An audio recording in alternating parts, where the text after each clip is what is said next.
Welcome, Patriots, to the Raw Feed, where today we're not just reporting the news, we are documenting the collapse of an empire. I'm Gary Franchi, coming at you live from just outside Chicago. And folks, what sets us apart from every other show is we don't just talk at you, we talk with you. Your reactions in the live chat, your thoughts on these bombshells we're dropping, that's what makes this show electric. So fire up those keyboards, share this stream via text message to bypass Big Tech's algorithm. And for our ex-viewers, repost the show right now. We're streaming live on YouTube to millions worldwide, plus Rumble and X, so make sure you're following us on all platforms because they can't silence us everywhere at once. And hey, we will be reading your Super Chats and Rumble rants between segments, featuring them on screen for the world to see, so send them in right now, even before we dive into today's explosive content. You know what's remarkable about this date in history? On June 12th, 1987, President Ronald Reagan stood at the Brandenburg Gate and demanded Mr. Gorbachev tear down this wall. Today, 38 years later, we're witnessing another president tear down walls, the walls of corruption, the walls protecting criminal aliens, the walls of government tyranny telling you what car to drive. Well, history doesn't repeat, but it sure does rhyme. This is week 20 of Donald Trump's return to the White House, and what a week it's been. Today, alone, we witnessed Trump kill California's EV mandate forever, a Democrat senator getting arrested on camera, sanctuary state governors get obliterated under oath, and the media forced to admit that Trump was right about everything, and the entire riot funding network getting exposed by the FBI and the IRS. Now, if you want to show off your favorite news source while you watch, check out our merch shop at shop.nextnewsnetwork.com. It's linked in the description. Rock that new Next News Network gear and let everyone know where you get your unfiltered news. And speaking of support, if you want to help keep this truth machine running, hit those donation links in the description. Every dollar helps us fight back against big tech censorship and bringing the news they don't want you to see. We've also launched a donation drive just moments ago. You can find the video on our YouTube channel. Yes, we have now been given the official mandate, and we are headed to NATO, but we need your support. You can donate at the Give, Send, Go links or PayPal links at that video or even down below. And for those ready to take your support to the next level, join our YouTube channel memberships. Every tier has its own perks, special acknowledgement in the chat room, exclusive access to the Next News team, behind-the-scenes uploads, and our members-only 24/7 Discord where the chat never stops. So here is what's coming. We are exposing how Trump just ended California's war on cars and free the auto industry. We'll show you the shocking footage of the Democrat Senator Padilla getting cuffed and dragged out. You'll see ICE arresting killers while Democrats defend him. We've got governors under oath, unable to answer basic questions about their sanctuary policies. And we'll reveal who's really funding those riots. Spoiler alert, the money trail leads exactly where Trump said that it would. And CNN admitted that immigrant voters swung 40 points right. ABC fired their anti-Trump propagandists, and the Fed confirming tariffs aren't causing inflation. Legal immigrants are backing mass deportations. The establishment's worst nightmare is happening in real time because Trump was right about everything, and now everybody knows it. We're going to show you the footage they're desperately trying to bury. Real connections, reveal the connections that the mainstream media won't touch, and give you the ammunition to wake up everyone that you know. This isn't just another news day. This is the day the narrative died and the truth went nuclear. So share the stream, get your friends watching, prepare your minds for what you're about to see, and remember, we are not just observers of history, we are participants. Today, you are witnessing the Great Awakening accelerate to warp speed. So buckle up, Patriots. The Raw Feed starts now, and we're going to get into the breaking news that just happened moments ago, Israel striking Iran. We're going to get into all that. First, let's welcome you to the show. We're going to get the latest on that. We got overeducated SB, Tom B. 420, Miss Bothead Kenny, Gary Hastings, what's up? Jeremy Olson in the house. We got John M. in the house. Parmas Dax is here. Let's see. Yes, NATO Summit video is now posted. It is linked in the chat room. Thank you for that, guys. Jeremy Olson is posting links too. Thank you. Israel bombing Iran. Yes, George, we're going to get into that. I get so many ads when I'm on the TV. I don't know what to tell you about that. But that's the way it funds the whole thing here. Tom B. 420. Sure You Gospel is here. Who else is in the house? Confederate CWBY. Irony Rose is here. Michael Jones. Sherry Douglas. Overlord Barabbas. Robert Lockhart. Randy Ann. Tony. Daya J12. Daya just reposted the stream. Thank you, Daya. And Leslie Ann Romano is here. Tony, the big close-up of the frog. You saw that, right? Warrior Princess is here. The gang is all here. Okay, so, folks, we got to get into what's happening right now. Okay, let's see what... This is all, like, really quickly happening. So, Brian, let's start here with a clean shot. And then we're going to go into... give you a clean in and out.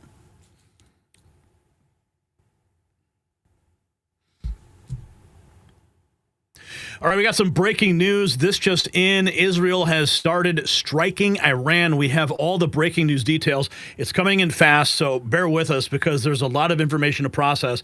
Right now, this is real-time footage. Israel under attack and Iran under attack, excuse me. This is footage real-time of apparently some of the aftermath of one of those strikes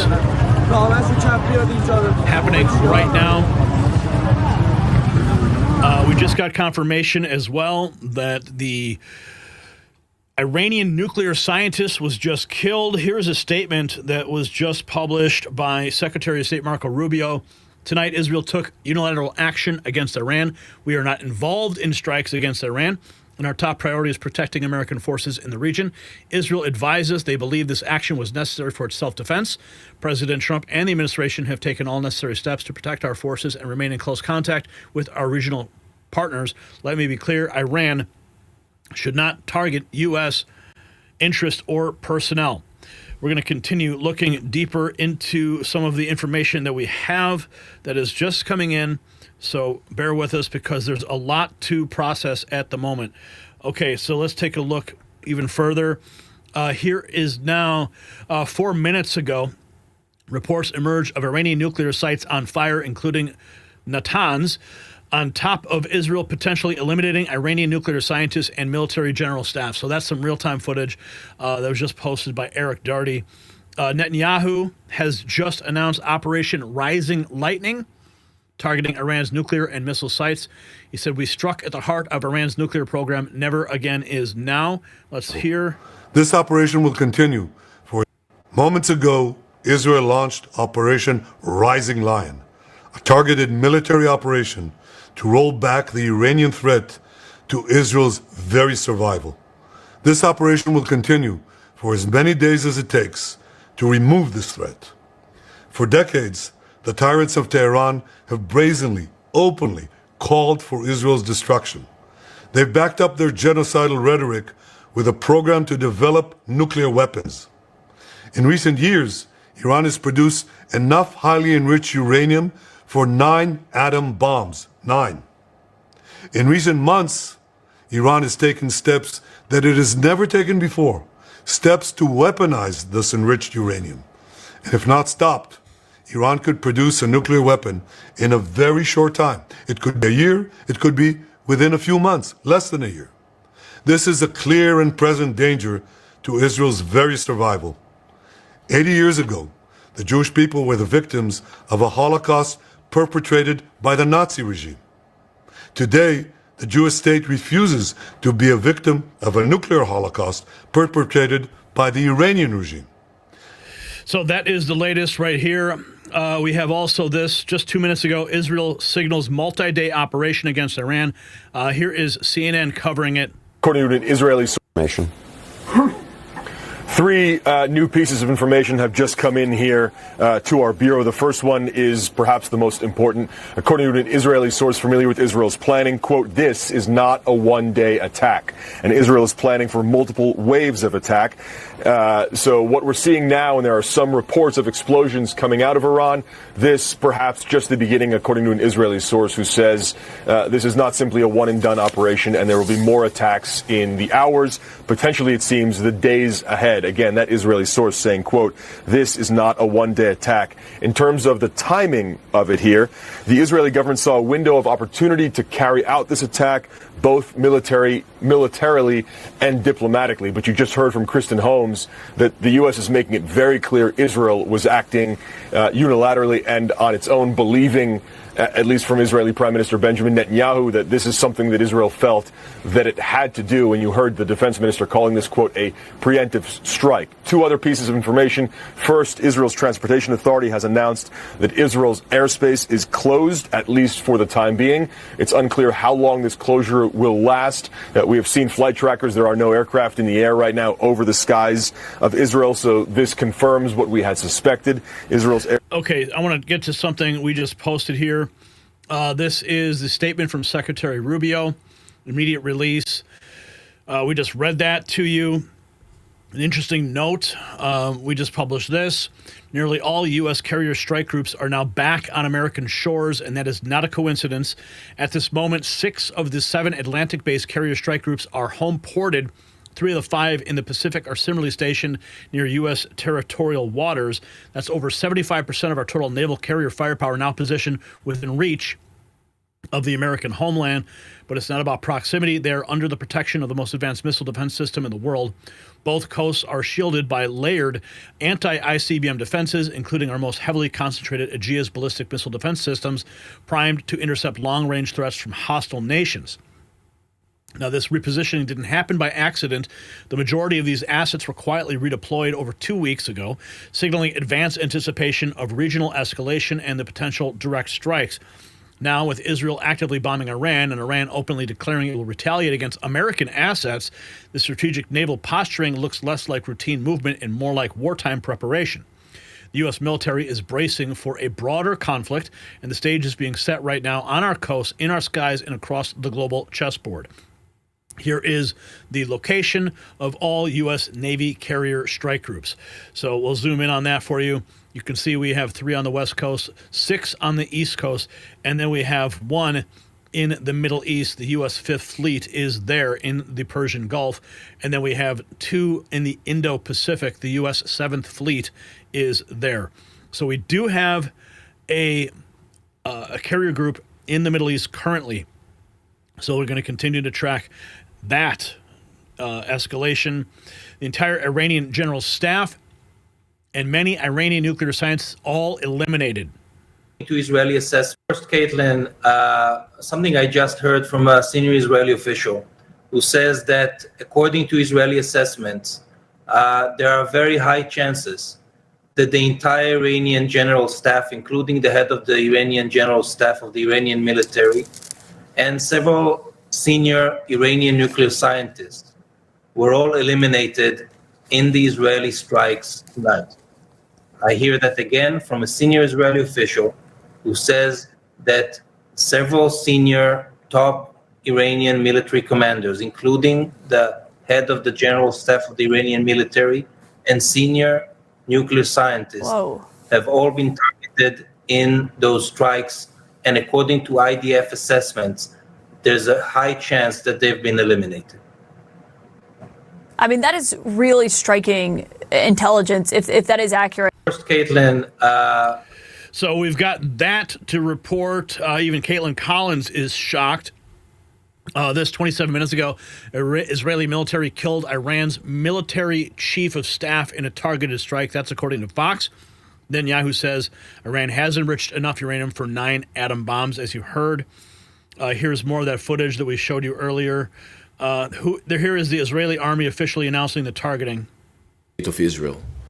For years, the Iranian regime has called for the destruction of the state of Israel, planning and advancing concrete military plans to do so. Over the past few months, intelligence has shown that Iran is closer than ever to obtaining a nuclear weapon. This morning, the IDF began preemptive and precise strikes targeting the Iranian nuclear program in order to prevent the Iranian regime's ability to build a nuclear bomb in the immediate time frame. We have no choice. We are operating against an imminent and existential threat. We cannot allow the Iranian regime to obtain a nuclear weapon that would be a danger to Israel and the entire world. This operation is for our right to exist here, for our future and for our children's future. The State of Israel has the right and the obligation to operate in order to protect its people and will continue to do so. The IDF conducted significant preparations for this operation. We are well prepared both in defense and offense to defend ourselves. The IDF will continue to defend the state of Israel. So let's keep going. There's more. Okay, sirens blaring throughout Israel. That was an hour ago as the defense minister declared a state of emergency, expecting retaliation. Israel launches preemptive strike on Iranian nuclear sites, military targets. It has begun. Israel launching the preemptive strike. State of emergency declared. Here is Charlie Kirk. Let's see what he's saying. That this was imminent because it is now official. Israel has conducted a military strike in the middle of the night against Iran. We were watching the situation very closely privately. We had sources that were telling us that this was imminent, and it has now happened. Israel has struck Iran. These are the first images coming out of Tehran. This is going to be your go-to news destination. We're streaming live here on Real America's Voice. Thank you, Parker and Rob, for this breaking news report. We're also on Rumble. This is the biggest story on the planet right now, is Israel has launched a preemptive. Okay, and then let's see, we got Lindsey Graham, game on, pray for Israel. Yeah, there's never been a war he didn't like. You can tell he's excited. Eric Doherty making the point too. Here we have David Riley posting this. Israel launched an attack.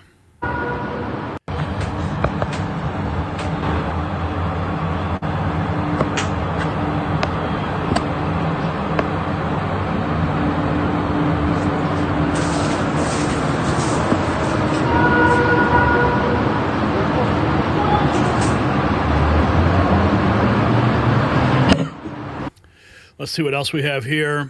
Here is Jack Posobiec and Israel conducting preemptive strike. Let's see what he's saying. Uranium enrichment. No, that's a live feed. We can't cut to that. Okay, here we have MAGA Voice breaking smoke seen from multiple places in Iran's capital.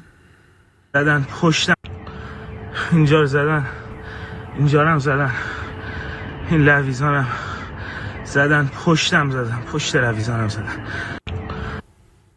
Here's some more footage, open source intel.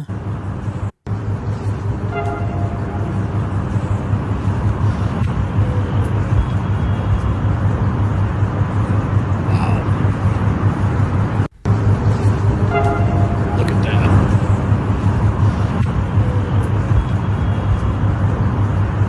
Holy cow. That's serious firepower getting dropped right there. Okay, so let's see what else. We got some more video, suppressed news. Footage shows intense airstrikes, smoke rising from Tehran, at least 6 impacts. Israel's declared special state of emergency.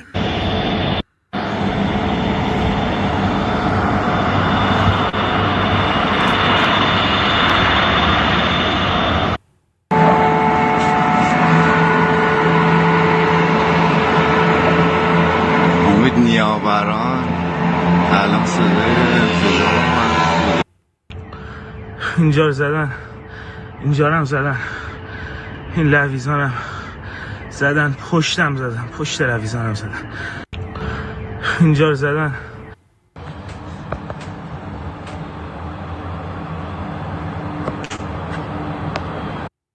Let's see what else we have. Okay, here, OSINT Defender posting this. Damage seen to a high-rise apartment building in the Iranian capital of Tehran following strikes tonight by the Israeli Air Force, which reportedly targeted senior military and political officials in the Iranian regime. So that building getting a direct hit. It's unclear if they knew who was in that specific, apartment. Maybe that was one of the Iranian generals. Here we have more news. This is ABC News. Now to Selena. Good evening, everyone. We have breaking news out of Iran at this moment. We're interrupting your regular scheduled programming because ABC News has learned that Israel has launched an attack on Iran, likely targeting Iran's nuclear sites. Tensions have been mounting in the region for several days. President Trump told reporters today that it could happen at any time. We want to go now to Selena Wang, who has the latest from the White House. Selena, what can you tell us? Well, Lindsay, earlier today, I had asked President Trump about how imminent this Israeli strike on Iran's nuclear facility could be, and the president had told me that this could very well happen, adding that Iran cannot have a nuclear weapon, telling me that the U.S. would help Iran be successful in any other way, even trading with the country. Now, this comes as President Trump in his second term has repeatedly stressed that Iran cannot be developing a nuclear weapon, that it cannot have a nuclear weapon. This comes as his envoy to the Middle East, Steve Witkoff, is actually heading to Oman on Sunday. He's scheduled to have another round of nuclear talks between the U.S. and Iran. There have been several rounds so far, Lindsay, of nuclear talks, and the president has repeatedly said that he's confident that the U.S. and Iran are getting close to a deal. But just this week, the president said that he was becoming less confident. He also told me today that if there is a strike from Israel on Iran's nuclear facilities, he was concerned that this could derail their negotiations. I was going to ask you, Selena, what could this escalation mean potentially for those peace talks?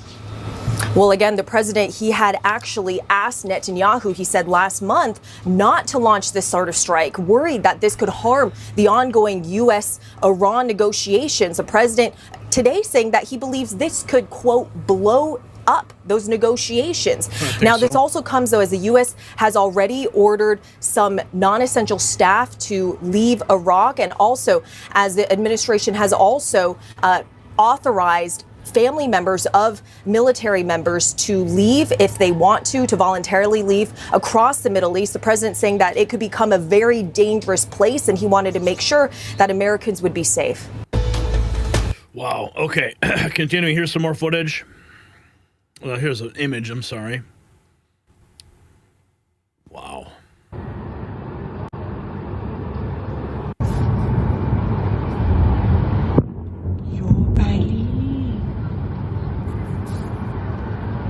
چیه محمد؟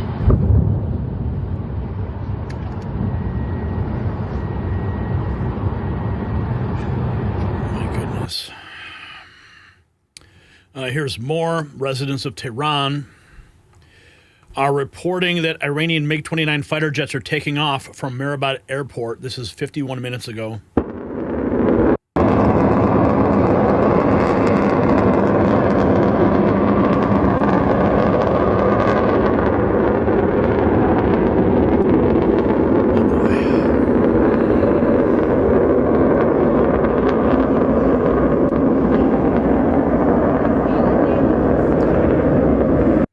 Checking in more with open source intel. Okay, this is apparently two images of the scientists, military scientists who allegedly a part of the nuclear program in Iran. 4 senior military and political leaders were eliminated by Israel tonight. More and more confirmation. Salami has been eliminated. Iran state TV unconfirmed reports say Israel has martyred Iran's Revolutionary Guards chief Salami. 4 minutes ago, Netanyahu Defense Minister Israel Katz signed the IDF briefing order last Monday in coordination with Chief of Staff and decided on the date of the opening of the operation for the target date today. Iranian TV puts black badge across television. Israel places all hospitals on the highest level of alert. Israel cutting off the whole Iranian command in one shot. Here is a building that was just leveled in Iran. Holy cow. Oh my goodness. Here's more targeted strike on a building. This looks like the picture of that building we saw earlier. But this is the active fire. Holy moly. Unconfirmed reports has martyred Iran's Revolutionary Guard chief. Daylight in Iran 13 minutes ago. Here's some of the visuals coming out right now. Israel has struck at least 6 military bases near Tehran, along with 2 secure command compounds and several residential buildings, and what appear to be targeted assassinations, according to 4 senior Iranians. Okay, of course, Donald Trump knew that this was going to happen. Let's see, do we have anything else here? Let's keep checking. Let's see here. Let's see if what's going on in the latest feed from Iran. Okay, let's see. Let's see if there's anything here to report. We played that. Holy cow. Is this video of it? I don't know what that video is. But you know this, the Iranians are going to strike fast and hard back at Israel. Okay, so we're going to keep tracking this and bring you the latest as it happens throughout the program. So thank you for watching, and pray for peace across this world. Pray for it now.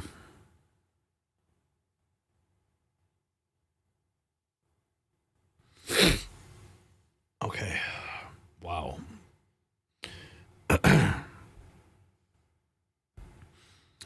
Yeah. Okay. So we're going to keep tracking on this. We have to get into our regularly scheduled programming for the evening, which begins with our historical trivia question. Seems kind of trivial after all we just witnessed, but we do have more news we have to get into as this. Okay, here is our trivia question. Which president famously said the 9 most terrifying words in the English language are, "I'm from the government and I'm here to help"? A. Richard Nixon, B. Ronald Reagan, C. Gerald Ford, or D. George H.W. Bush? I'm going to go with this one. I know it was Ronald Reagan, so I just gave you the answer. Sorry. You guys are already 100% on that, too. But we'll find out the real answer after this.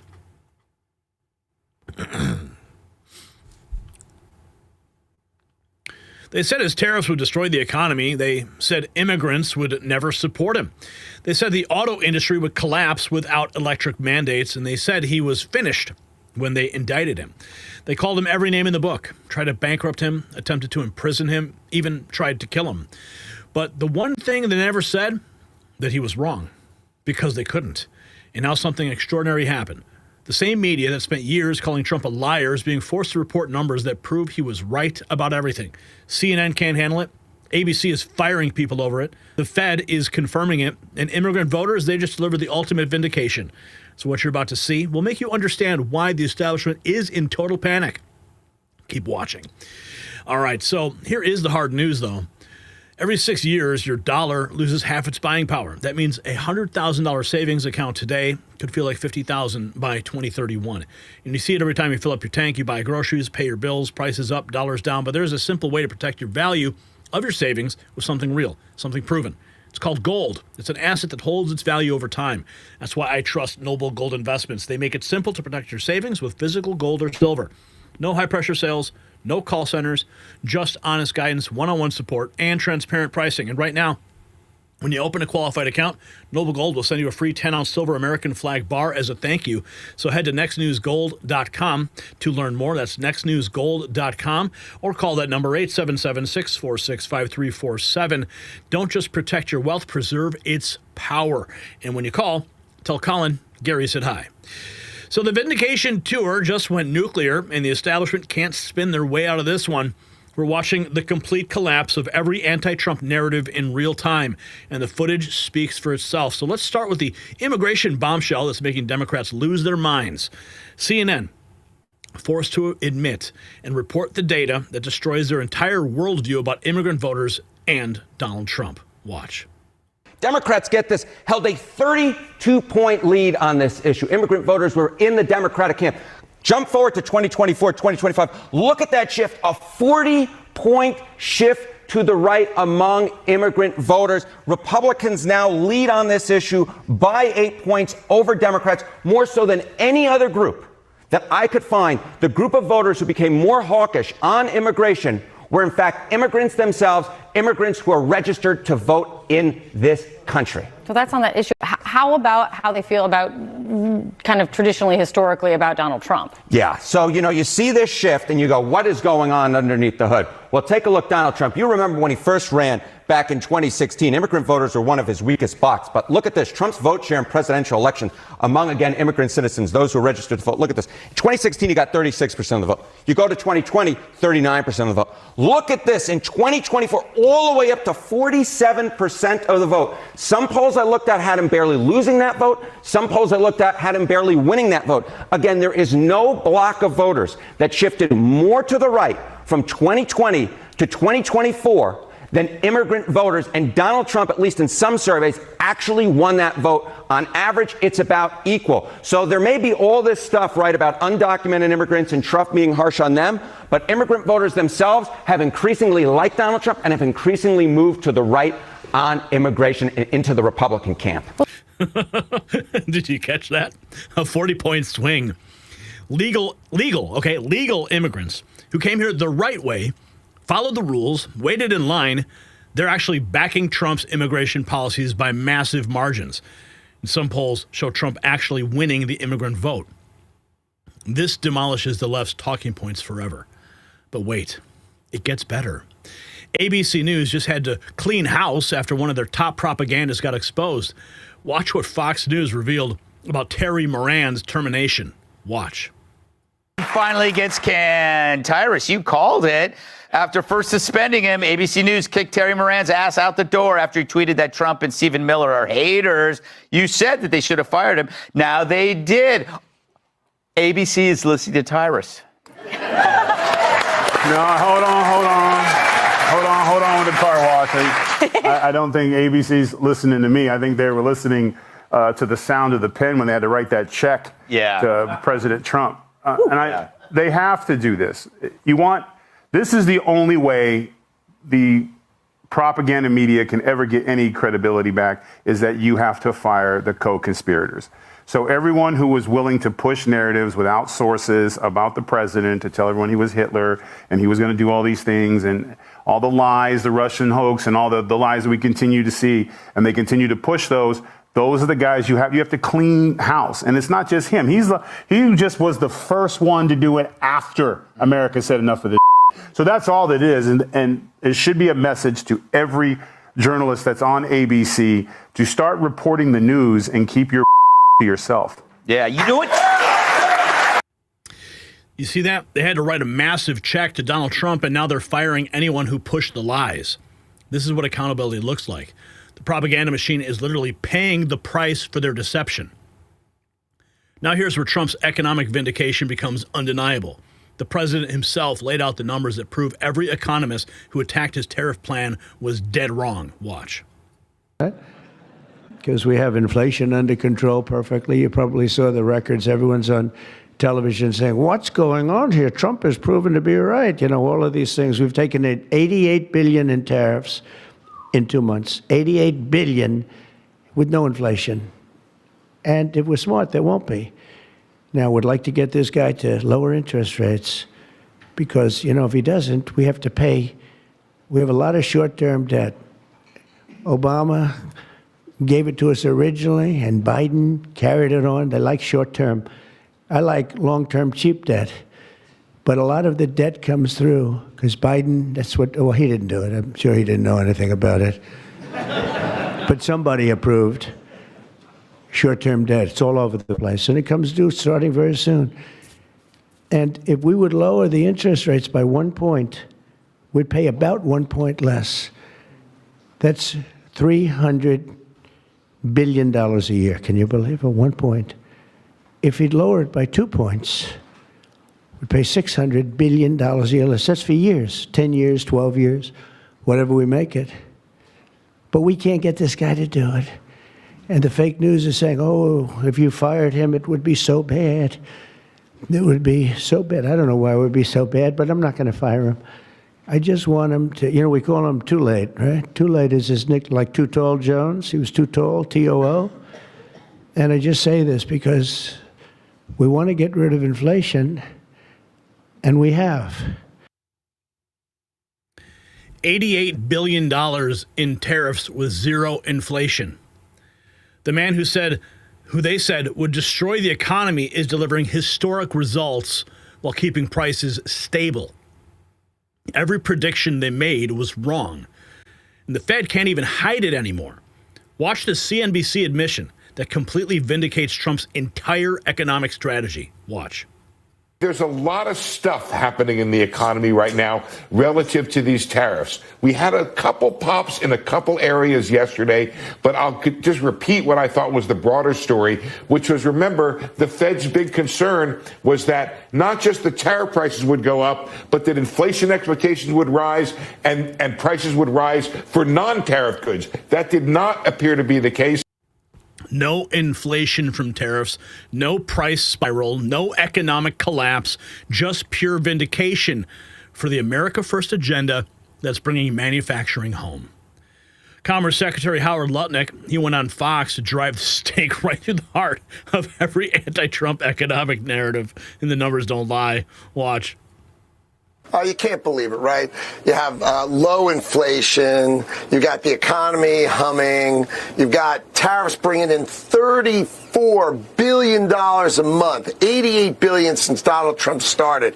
I mean, the Congress doesn't count that on the big, beautiful bill, but United States of America counts it on our bottom line. Donald Trump is doing everything he said. He's bringing it all. And I tell you what, it can't feel much better. Low inflation, economy humming, tariffs bringing in billions. Everything Trump promised is being delivered. Congress might not count in all their calculations, but America's bottom line sure does. Speaker Johnson revealed the scale of what's coming with the one big beautiful bill that will deliver historic wins for working Americans. Watch. This is an extraordinary piece of legislation. We call it the one big beautiful bill for a reason. We're not only going to have historic tax savings for hardworking Americans, historic tax cuts and savings to the public fisc as well. We're going to save $1.6 trillion, which is the most money that any legislative body has ever saved in the history of mankind. So it's a good first start. But we're also going to have border security and restoring American energy dominance and peace through strength and all the rest. The most money any legislative body has ever saved in human history. $1.6 trillion. Tax cuts, border security, energy dominance, and peace through strength, all in one package. Trump addressed the Kennedy Center elite who threatened to boycott, and his response was pure Trump, unapologetic, and focused on results. Watch. It's been reported that some actors may be boycotting tonight. I couldn't care less, honestly. All I do is run the country well.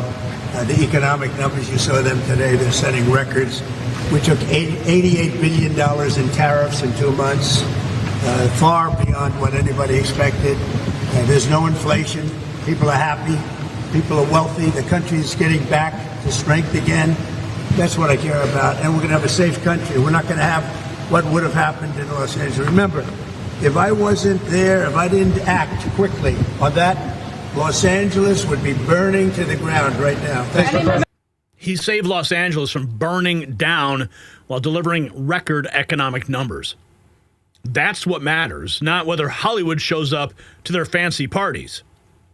Finally, Lee Greenwood shared what he witnessed traveling with Trump to the Middle East, a renewed respect for America that the establishment said would never return. Watch.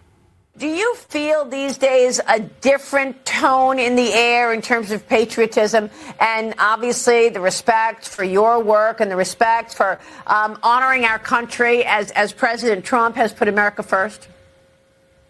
I actually love that very much, yes, and the unity comes together. And when I sing that on stage, and of course, either preceding the president or after the president has made an appearance, recently our trip, of course, to the Middle East was really amazing, where the casual conversation between the emir, His Royal Highness, and the president, I performed at the palace, which is the first time that ever had a performance in that palace, and then at the military base as well, and to see our hosts there, actually videoing us and taking pictures of us, and I'm standing with Hegseth, and the president comes on stage, and the military's like screaming and hollering, "Yay, we love this!" You know, it's like it was surreal.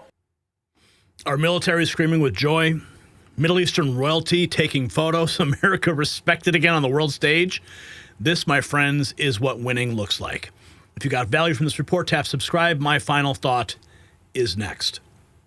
Now, this isn't just Vindication. No, it's not. Let's see. It's this one. This isn't just Vindication. It's the complete destruction of every lie they told about Trump. The media spent years claiming his policies would destroy America, but the numbers don't lie. $88 billion in tariffs, zero inflation, immigrant voters swinging right by 40 points, and the economy humming like never before. ABC's paying for their lies with cash and pink slips. The feds admitting Trump was right. Even Hollywood elites can't deny he saved Los Angeles. Now, this matters because it proves the establishment will say anything to maintain power, even when reality proves them wrong every single time. They weaponized every institution against him, and he still delivered exactly what he promised. So here's my question for you. Should media outlets that knowingly spread lies about elected officials, should they face criminal charges? Drop a yes or a no in the comments below. And while you're fired up, make sure you check out some of our new merch in the merch shop, link below. Our new Auto Pen t-shirt. People love it. You can wear your support for real news proudly.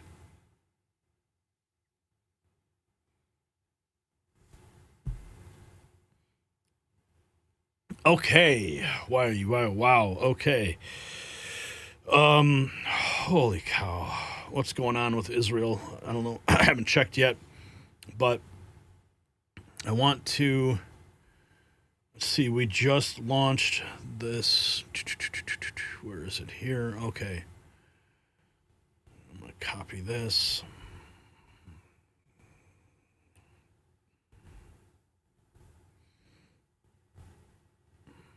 Shit.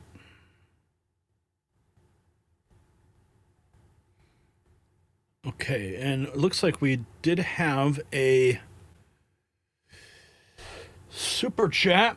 $15 in revenue have come through. Let's take a look what's going on there.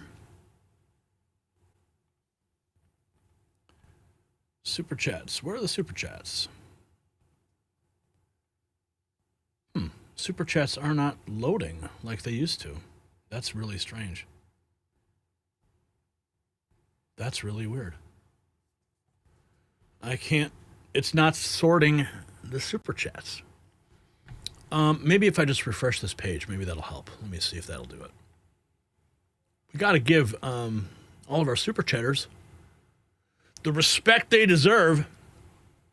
And as we're doing that, I'm going to give you the answer to our trivia question. Yes, it was B. Ronald Reagan. You guys were right.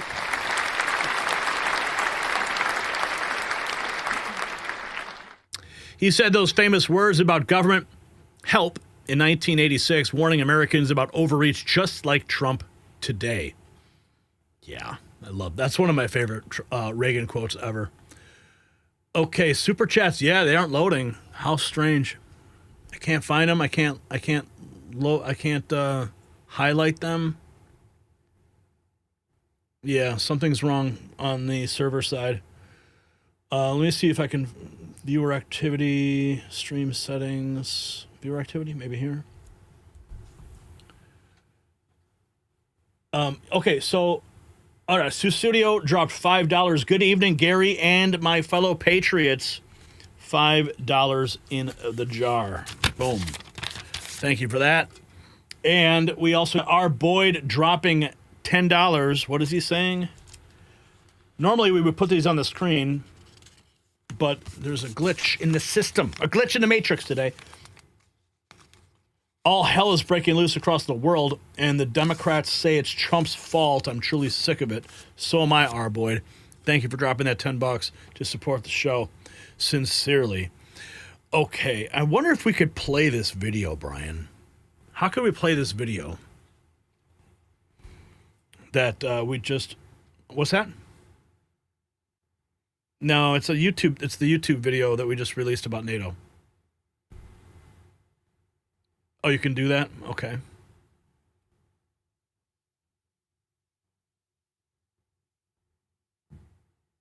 Well, it's not gonna. It's not gonna play from my phone correctly.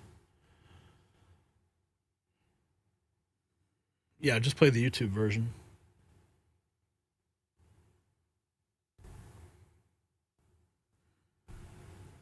Going to get this set up for you guys. I don't know if you've seen it or not yet, but we do want to make sure you see it.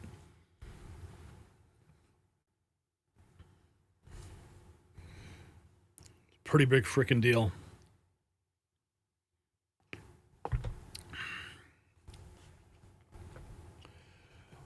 Eva Williamson just gifted 5 memberships. Thank you, Eva, for that.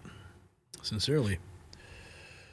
Brian's getting that sorted out. I think you could, because we got the feed from live feed from DC. Could probably just play it right from there and just change that feed link. That's the simplest thing. That's what I would do. That's what Gary Franchi would do. Keeping it easy. Okay, we're gonna get that squared away. I would go into the trivia question, but I've got Brian running around in the background at the moment. Wow, I can't believe that these super chats aren't loading. Okay, so let's see what you guys are saying. I want our president to go shopping in a real grocery store and buy what he eats in a week. Kibbs. Okay, Brian, you got it? All right. Play it up.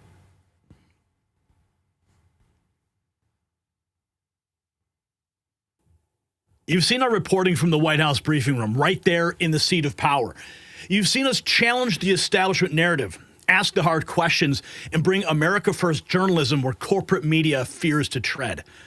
In February of 2023, we were demonetized, suppressed, and demoralized, but we never gave up, and you never gave up on us. It was only because you believed in us. When the system tried to silence us, that we fought back, we rebuilt, and stood even stronger, and now we have the opportunity to take it to the ultimate next level. We have now been officially credentialed by the White House to cover President Donald J. Trump's historic mission to the NATO summit in The Hague, Netherlands, a mission that could reshape the future of peace between Russia and Ukraine or push us closer to World War III. Now, why does this matter? It's because the Biden regime has pushed us to the edge of a global war with nonstop escalation. NATO, Ukraine, Russia. The war machine wants blood, and the legacy media is right there with them, cheering it on. But President Trump, he's going to the table with one message: peace through strength. And who's going to report that story? Not CNN, not the New York Times, not the globalist mouthpieces embedded with NATO. If you want the truth told, the real story of what happens behind closed doors, we have to be there. Now, here's what we've already done. We've secured our White House press credentials. We've booked our international flights. We've been confirmed for press hotel accommodations and workspaces inside NATO's secure press filing center. We are fully deployed. This mission is happening, and now we just need you to help carry it across the finish line. So here is what your support funds, because we need it now. This is a full-scale 2-person media operation. Your support will fund our round-trip international flights, lodging at the official White House Press Hotel, and access fees for the NATO Press Filing Center and workspace. It also covers emergency passport processing, mobile reporting equipment, and the cost of a substitute host to keep Next News Network broadcasting back home, and childcare for our 3 boys while we fulfill this assignment.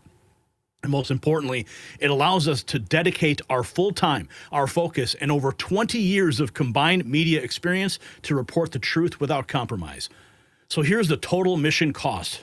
It's $25,680. This is a high-stakes media assignment, a direct deployment to cover President Trump's role at a global summit where peace and war are on the table. We are going to deliver independent, unfiltered coverage from inside NATO's press filing center, embedded, credentialed, and on point. Now, the only thing standing between this mission and the global narrative machine is your support. So here's how you can help.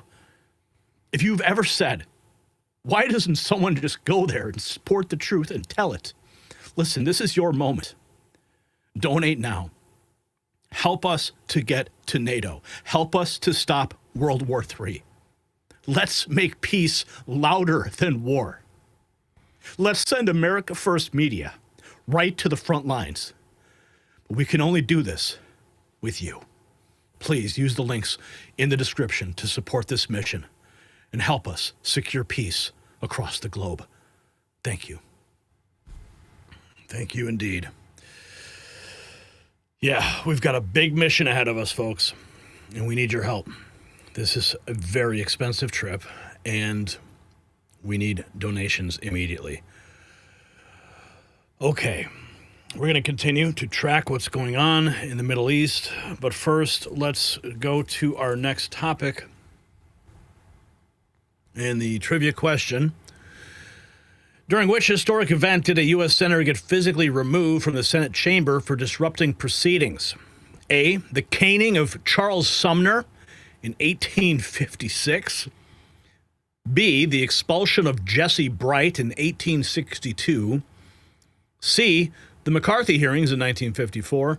Or D, the Watergate hearings in 1973. Let's see. Physically removed from the Senate chamber. I'm just gonna the caning of Charles Sumner. I'm not buying that. I don't think that we ever had a caning experience in the United States. That's a new one for me.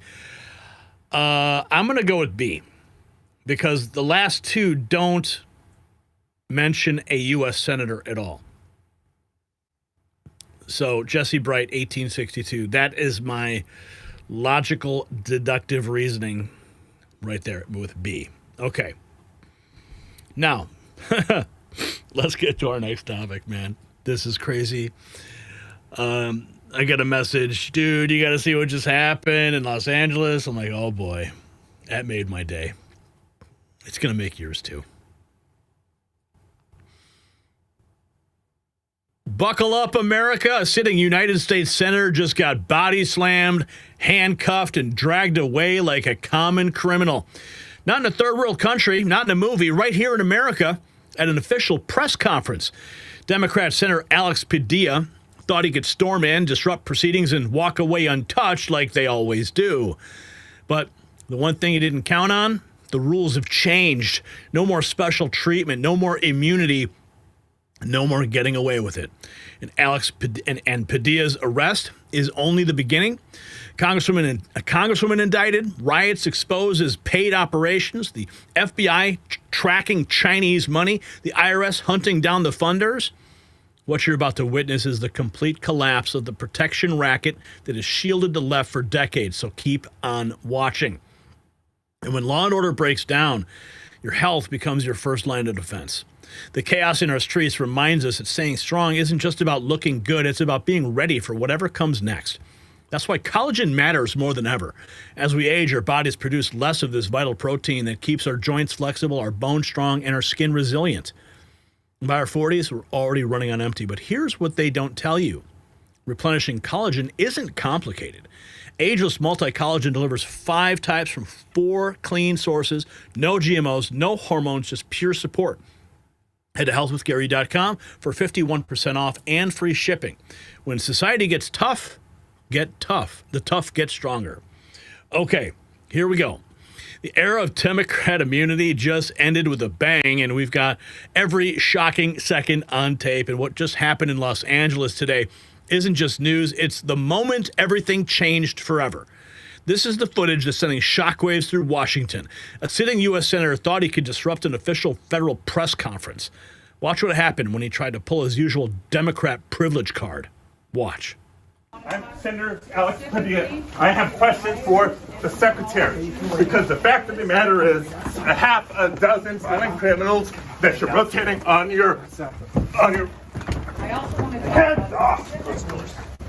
How many of our ICE agents have been doxxed for doing their duty, how they have been targeted. That's Senator Alex Padilla getting the reality check of his life. No special treatment, no immunity, no escape. The rules apply to everyone now, even Democrat royalty. And the arrest continued outside in the hallway, and Padilla learned what equal justice really means. This second angle shows just how serious federal law enforcement has become about maintaining order. Watch. Hands behind your back. Hands behind your back. If you let my hands go, I put behind my back. All right. Cool. One hand. Lay flat. Lay flat. Other hand, sir. Other hand.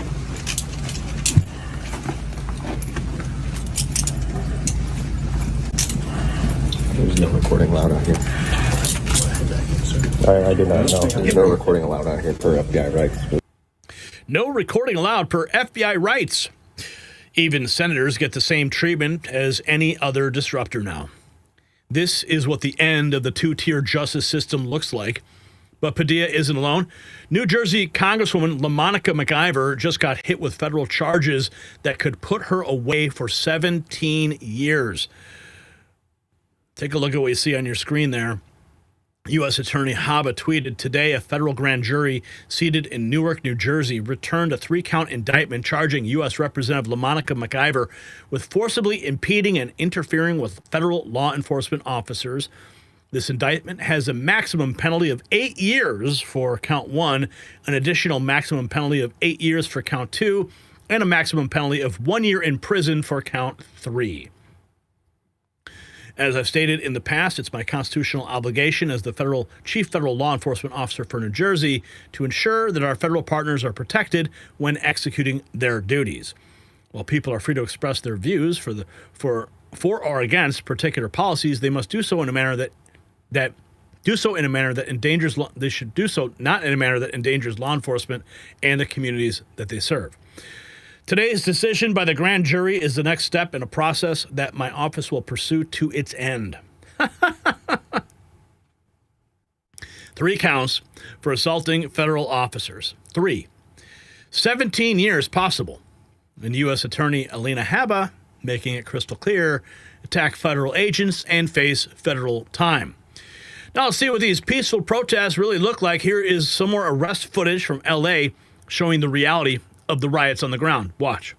Fucking daddy. Work for your fucking daddy. Pull that shit. Pull that shit. Fucker.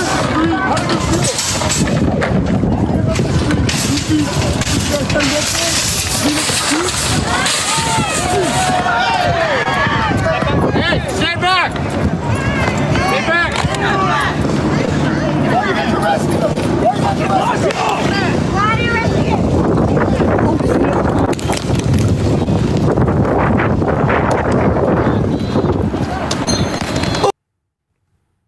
Anti-ICE rioters in L.A. tried to topple a statue of Teddy Roosevelt. They're following the same playbook from 2020, but this time there are consequences. Here's more. Protesters have now...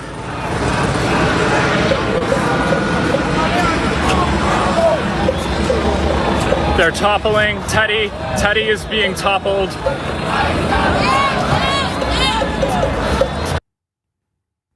In Seattle, a patriot saved an American flag from being burned by Mexican nationalists. Antifa attacked him for it. This is what we're dealing with.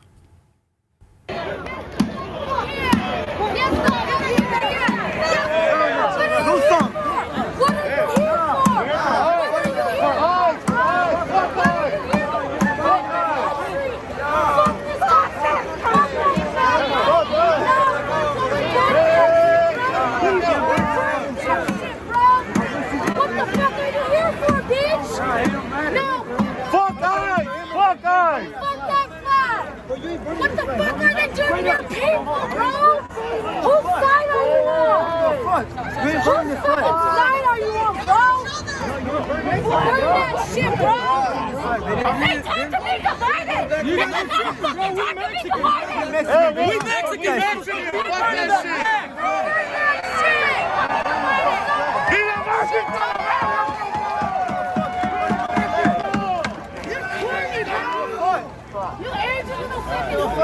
What's up? What you gonna do? This is time to be divided. This is not a time. The mask is off, literally. The FBI just arrested the man handing out riot gear to protesters, and they say it's just the beginning of unraveling this entire network. Watch. Today we executed a search warrant on the individual who was seen earlier this week distributing face shields to suspected rioters down in Los Angeles. We have made it a huge priority to try to identify, locate, and arrest those who are involved in organizing, supporting, funding, or facilitating these riots that they're going on. It appears they're well orchestrated and coordinated and well funded. So we want to understand who these people are and where this organization is coming from. And today was one of those first arrests, the key arrests that we did. Highly orchestrated and coordinated. That's U.S. Attorney Bill Sale confirming these aren't spontaneous protests. They're tracking the money, the organizers, and the facilitators. LAPD Chief Jim McDonald just shattered any remaining illusions about these peaceful protesters. Listen to what his officers found during arrests. Watch. They have weapons of all kinds. We arrested a number of people last night for curfew violations. I think 14, and 3 out of the 14 were armed with weapons, handguns. And so when you look at that, what appears to be one thing is something very different. We've seen in those backpacks that they'll have hammers, they'll break up curbstones and concrete bollards, break up into smaller pieces, which they'll then throw at police. They put them in backpacks and walk around like that. I've seen somebody today walking around with golf balls in a backpack. So all sorts of weapons, all very potentially dangerous. We've seen commercial grade fireworks being fired at our people with shrapnel being put in, from what I'm told, and into some of these packages. Again, that is pretty scary stuff when you look at it. Liquid being thrown on our officers, the attitude of our officers and the professionalism and restraint that they've shown is remarkable. They've done a tremendous job out there, and I'm very proud of them. Modified fireworks with shrapnel, hammers, concrete chunks, golf balls as weapons. 14 arrests, 3 armed with handguns. It's not a protest, it's urban warfare. And check this out, Dr. Phil, he went on CNN and destroyed the sanctuary city enablers protecting these rioters. His message to Karen Bass and Gavin Newsom, brutal. Watch. Well, one thing I am bothered about is, listen, I've known Karen Bass for a long time, and I think she is a very nice person. I know her well, and I think her heart's in the right place on most things, most of the time. I'm not comfortable with the things I've heard her say since this took place. I spent an hour with Governor Newsom a week ago, Monday, I believe it was, talking with him. Both of them have made it clear that they don't support what's going on here. If you tell them ahead of time, what are they going to do?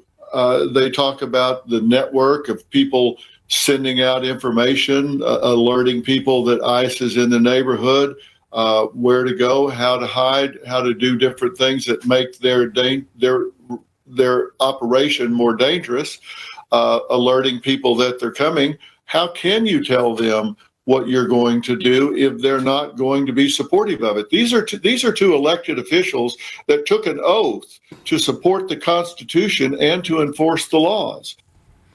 They took an oath to uphold the law, but they're alerting criminals about ICE operations instead. Dr. Phil called it what it is, a betrayal of their constitutional duty. Kevin O'Leary delivered a warning to Democrats that should terrify them, and the riot footage that they're creating today will destroy them tomorrow. Watch. And I'm thinking about what Gavin Newsom, his problem right now, and I say to his campaign manager right now, you're making the B-roll for the guy you're going to be competing with that wants to take you on as the leader of your party. This B-roll, I'm watching the local news here, this is nasty, nasty B-roll.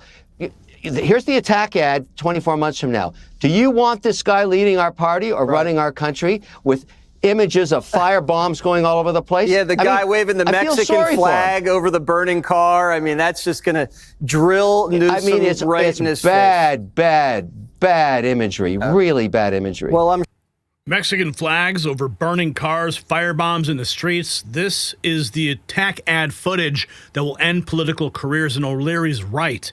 This is campaign suicide in real time. Florida Governor Ron DeSantis explained how his state handled these situations. Zero tolerance means zero riots. Watch.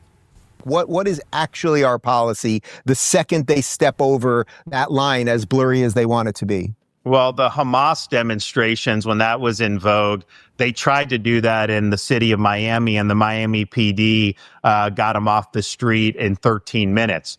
They tried to do it in Central Florida on a state road, and our state highway patrol, they were able to dispatch them in 11 minutes. And so, yes, there is zero tolerance. You have no right to commandeer streets. And first of all, it's just wrong. Second of all, that has huge impacts on people's quality of life. You may have a parent needing to go pick up a child from daycare, or from a camp, or from school. You may have somebody has a medical issue they need to get. And what, you're going to clog all the roads? So we have an absolutely zero tolerance policy for that. And we also have a policy that if you're driving on one of those streets and a mob comes and surrounds your vehicle and threatens you, you have a right to flee for your safety. And so if you drive off and you hit one of these people, that's their fault for impinging on you. You don't have to sit there and just be a sitting duck and let the mob grab you out of your car and drag you through the streets. You have a right to defend yourself in Florida. Miami cleared them in 13 minutes. State highways in 11 minutes. And rioters, they surround your car in Florida. You have the right to escape, period. And speaking of zero tolerance, yeah, look at this. This is the image here I wanted to present to you. Representative LaMonica McIver indicted for confrontation with federal officials. I know we've showed you the tweet earlier, but I wanted to give you perspective specifically because there's an image here that you need to see. This is the woman. Remember, she was the one who stormed that New Jersey detention center where ICE was holding illegals. And now she has been indicted. Okay. Now let's go over to Tulsi Gabbard, who dropped the truth bomb that everybody needed to hear. The riots aren't grassroots. They are AstroTurf. Watch. The bottom line is they don't care about the American people. They don't even care about the people that they're claiming to protest for. So many of them are paid protesters. This thing is being orchestrated, obviously, in many ways. And ultimately, President Trump is the one who took action to keep the American people safe and try to bring peace back to the streets that these rioters are destroying. Paid protesters, orchestrated chaos. Democrats don't even care about the people they claim to protect. It's all political theater funded by dark money. And check this out. Very important. I'm going to bring up some other things that you need to be made aware of because, okay, here is the Democrat congressman taking over the mic on the House floor after Padilla got cuffed and removed from the presser. Watch this. House is the gentleman from California seek recognition. Parliamentary inquiry. As a combat veteran, I want to know what this House is going to do. But because a senior senator was attacked, illegally attacked, and drugged to the ground. Mr. Speaker, I move that the House now be adjourned. The question is on the motion to adjourn. All those in favor say aye. Aye. All those opposed say no. No. In the opinion of the chair, the noes have it. For what purpose does the gentleman from California seek recognition? Ask for a roll call vote. Gentleman from California seek recognition. Yeah, unhinged and out of line. Okay, here's more. Check this out. We have this. Where is that other? Okay, check this out. Here's Senator Hawley. FBI confirming the money trail investigation.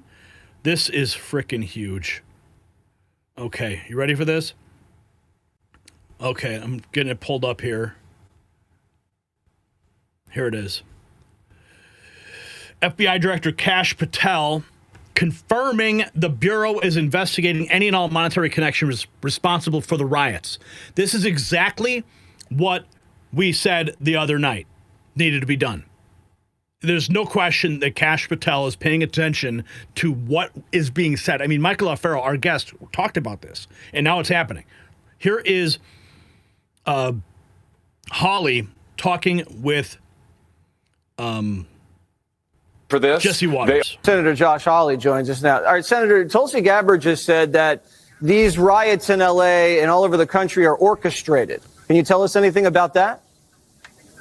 Yeah, I think that's absolutely right, Jesse. These aren't spontaneous at all. They're about as authentic as AstroTurf. They are bought and paid for flash mobs. And I want to know who's doing the buying and the paying. That's why today I've launched an investigation. I've sent multiple investigative demands today to various groups out on social media claiming they are paying for this. They are organizing it. They are financing it. We've all seen the videos of vans driving up, handing out gas masks right before somebody blows up a car. It's time we found out, where's the money coming from? Who's really behind this? I think the American people deserve answers. Senator Josh Hawley joins us now. Senator Tulsi Gabbard just said that. We certainly do demand answers, and there's more. Here is John Solomon talking about Kash Patel, the FBI following the money trail. The lessons. This is a law and order president, and he learned the lessons of Portland in 2020. LA is no Portland. Donald Trump, on every aspect of this protest, has been ahead of the left, getting assertive law and order authority in place, not letting the Democrats slow walk security. And I think at the end of the day, the first result is that this has already been quelled to some degree. And now the second big thing. This morning, Kash Patel told us, and we have it on the record up on Just the News, that they're following the money trail. The second way you stamp out these sort of movements is to choke the money supply that pays for the radios and the bricks and the organization and all of the things that we see on the street in LA that are clearly not organic. And that is something that never happened in 2020 under Bill Barr. It is happening under Pam Bondi and Kash Patel as we speak, and under Kristi Noem and the Homeland Security Investigations Intelligence Unit. They're fast at work, because if you can choke off the money, you'll choke off these protests pretty quickly. And I think that is a big change from 2020. You can see this administration was ready for this moment. They imposed law and order. They didn't let the media, the Democrats, or the elitists dictate the terms. They dictated the terms, and I think LA has been safer as a result of it. If you got value from this report, tap subscribe. My final thought is next. Now, what we just witnessed changes everything. A U.S. Senator in handcuffs, a Congresswoman facing 17 years, rioters with modified weapons getting federal charges. The two-tier justice system that protected Democrat lawbreakers for decades just got demolished in real time. Now, this matters because it proves no one's above the law anymore. Not senators, not congresswomen, not Antifa thugs with hammers and shrapnel bombs. The FBI is following the money. The IRS is tracking the funders. Federal prosecutors are bringing real charges with real prison time. Every riot, every assault, every disruption now has consequences. The left spent years thinking they could burn cities, attack federal agents, and walk away laughing. Well, those days are over. So here's my question for you. Should elected officials who disrupt federal operations lose their congressional immunity permanently? Drop a yes or no in the comments. And remember, grab your next news gear from our shop, link down below, and show the world you stand with law and order.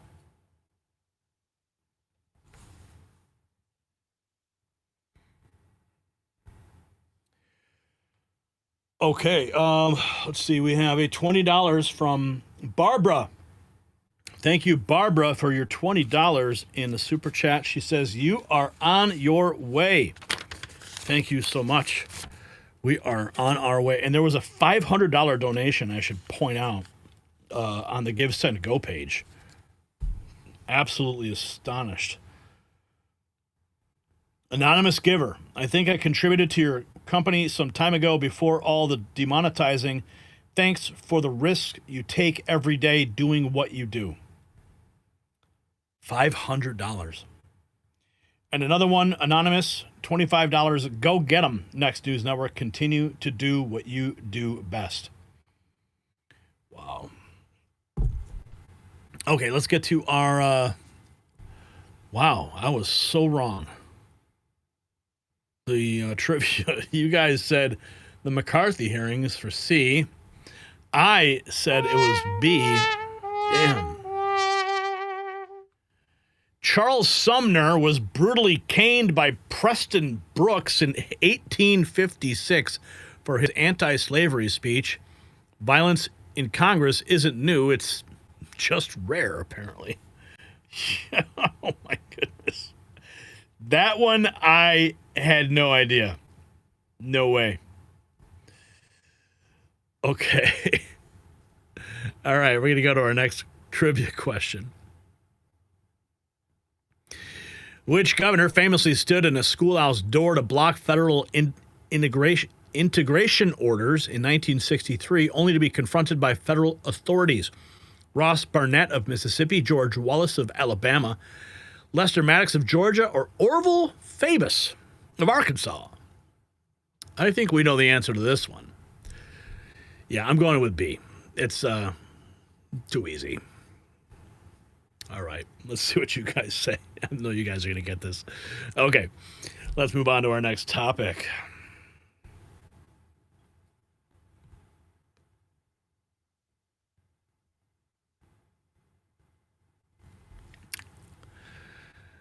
A young woman named Katie Abraham had her whole life ahead of her. 20 years old, a student, a daughter, a future, until a drunk illegal alien that Illinois protected killed her in a car crash and fled to Texas using fake documents. Today, her father sat in Congress watching sanctuary state governors squirm under oath, unable to explain why they shield killers over citizens. But the one thing they couldn't do? Look him in the eye and justify their policies, because there is no justification. Governor Pritzker went silent. Governor Walz refused to apologize for calling ICE agents Nazis. Governor Hochul admitted she has no idea how many illegals drain New York resources. The mask didn't just slip today, they shattered completely. Keep watching. We've got all of the video. Now, when governors fail to protect their citizens, parents must step up to protect their children. And that's why education matters now more than ever. While sanctuary states push their agenda in schools, smart parents are arming their kids with the truth. I'm talking about the Tuttle Twins magazine. It teaches children real economics, actual history, and personal responsibility, not government dependence. Through engaging comics and activities, kids learn why freedom matters and how free markets work. No political indoctrination, just timeless principles about liberty and individual rights. And right now, you can get a full year subscription for a loved one, a niece, a nephew, a grandchild, your son or your daughter, for just $56 at TuttleTwins.com/next, because freedom is never more than one generation from extinction. And that generation is learning right now. So the sanctuary state reckoning, it just began. 3 Democrat governors learned what accountability feels like when you can't hide behind friendly media. Sadly, Katie Abraham's blood is on their hands, and Congress made sure America saw it. Chairman James Comer opened the hearing with the brutal truth these governors don't want you to hear. Watch him confront them all with the real cost of their sanctuary policies. Today, the House Oversight Committee will continue to examine the consequences of reckless and dangerous sanctuary policies that jeopardize public safety. 3 sanctuary state governors from Minnesota, New York, and Illinois are here to testify under oath about why they allow criminal illegal aliens to roam free in American communities. Let me be clear. Sanctuary policies do not protect Americans. They protect criminal illegal aliens. That is a fact that the Abraham family knows all too well. With us today is the father of Katie Abraham, Joe, and Katie's stepmother, Michelle. In January of this year, Katie was tragically killed in a car crash near the University of Illinois in Urbana. Urbana, like the state of Illinois, is a sanctuary jurisdiction. Katie's killer was a previously deported criminal illegal alien who was driving drunk. He fled the scene and the jurisdiction and was later apprehended by the U.S. Marshal Service in Texas.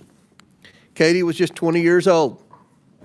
She had a bright future ahead of her that was stolen from her and her very loving family. 20 years old. Her killer, previously deported illegal alien driving drunk. These governors enabled her death with their policies. The most devastating moment came when Comer directly asked Governor Pritzker about Katie's killer. Watch Pritzker try to dodge the question, the one question that matters the most. Watch. Governor Pritzker, this illegal alien should never have been here. He didn't just flee the scene. He fled the state and was apprehended by federal marshals in Texas using a false name. He now faces criminal charges for reckless homicide, leaving the scene of an accident resulting in death, and driving under the influence resulting in death. And he faces a federal indictment for having a fraudulent permanent resident card, a fraudulent Social Security card, and a fraudulent use of passport. Governor Pritchard, do you agree that this illegal alien who killed Katie should never have been in the United States in the first place? Thank you, Mr. Chairman. First, let me express my condolences to the family, and those are terrible circumstances. Let me also say that anyone who commits a crime in the state of Illinois... I understand, Governor. Should that criminal have been here in the first place? Did he have a right to be in this country illegally? If the person is a criminal of any sort, then they ought to be... So that person had a right to be in the United States? They ought to be given their due process rights, and they ought to be convicted. And the criminal who entered this country illegally... He couldn't even answer whether the illegal alien should have been here. He knows the answer. We all know the answer. Katie would be alive if Illinois enforced the law. New York Governor Kathy Hochul made an absolutely stunning admission about how little these sanctuary states actually track, and this is going to blow your mind. $1 billion. I appreciated that very much. What we spend on immigrants, the immigrants who are here hardworking to live a life and working on our farms and taking care of our parents in nursing homes and taking care of our children, they have been coming here for 400 years.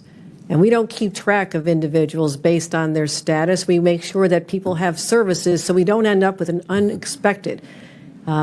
So essentially what you're telling me is that you keep no track of money that is going to people who are not legal in the United States, resources that are taken away from New Yorkers, resources that are taken away from Illinoisans. You guys do not keep track of any of this. You know what's really challenging is that many people came here with legal status. I mean, temporary protective status, 300,000. Do you all of a sudden they wake up one day and it's do you go along with the strategy from the Biden administration, which massively expanded immigration protocols that overwhelmed your city and overwhelmed your state? Do you agree with that? We call for secure borders. We call for this body to I never do its remember job. you calling for secure borders at all, Governor Hochul. We certainly have. That We doesn't certainly sound have. like him to my memory. Many conversations. She has no idea how many illegals are in New York. No idea how much money they're getting. No tracking whatsoever. Your tax dollars disappearing into a black hole. And then came the moment Tim Walz was exposed as the radical that he really is. When confronted about calling ICE agents Gestapo, watch his pathetic response. Watch. Earlier that the ICE agents under the orders of President Trump are a modern-day Gestapo. Do you realize how disgusting a phrase that is, considering the history of Nazi Germany? Would you like to recant that statement? What I said, Congressman, and I have a long history of supporting law enforcement, I said President Trump was using them as his modern-day Gestapo, not identifying who you are, coming up in unmarked vans, taking people away and giving... Is it the responsibility of ICE to actually deport illegal aliens in the United States who are here? Isn't that their responsibility? Yes, it is, Congressman, except that the Constitution is not an inconvenience. It's not an either-or. Nobody said an inconvenience. You have a responsibility to deport illegal aliens, and the president is going through that process right now. And let's be very clear, the previous administration, they abused every process there is under border laws to allow more than 10 million people into the country illegally. And this is a burden on all Americans. And so the president is doing his job. So it is sick to refer to Americans who are ICE agents as Gestapo. Governor, you're wrong. You need to apologize to these agents. They're doing their jobs. They are Americans. They serve this country with honor and decency and respect. Do not diminish their work simply because you tried to make a cheap point that you could tweet. I yield back. Oh, man, Byron Donalds, man. Gotta love it. See, he won't apologize for comparing American law enforcement to Nazis. See, these are the people protecting criminal aliens while attacking the officers who protect us.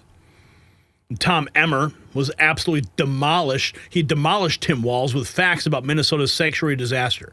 This is must-see footage of a governor getting destroyed by truth. Enjoy. Work with law enforcement to enforce the law.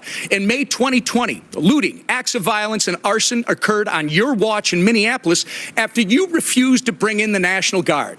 Governor, your agenda is clear. Free health care, free college and driver's licenses for illegals while handcuffing law enforcement when they're trying to protect our citizens and their communities. If you think that's not a sanctuary state, you shouldn't be governor.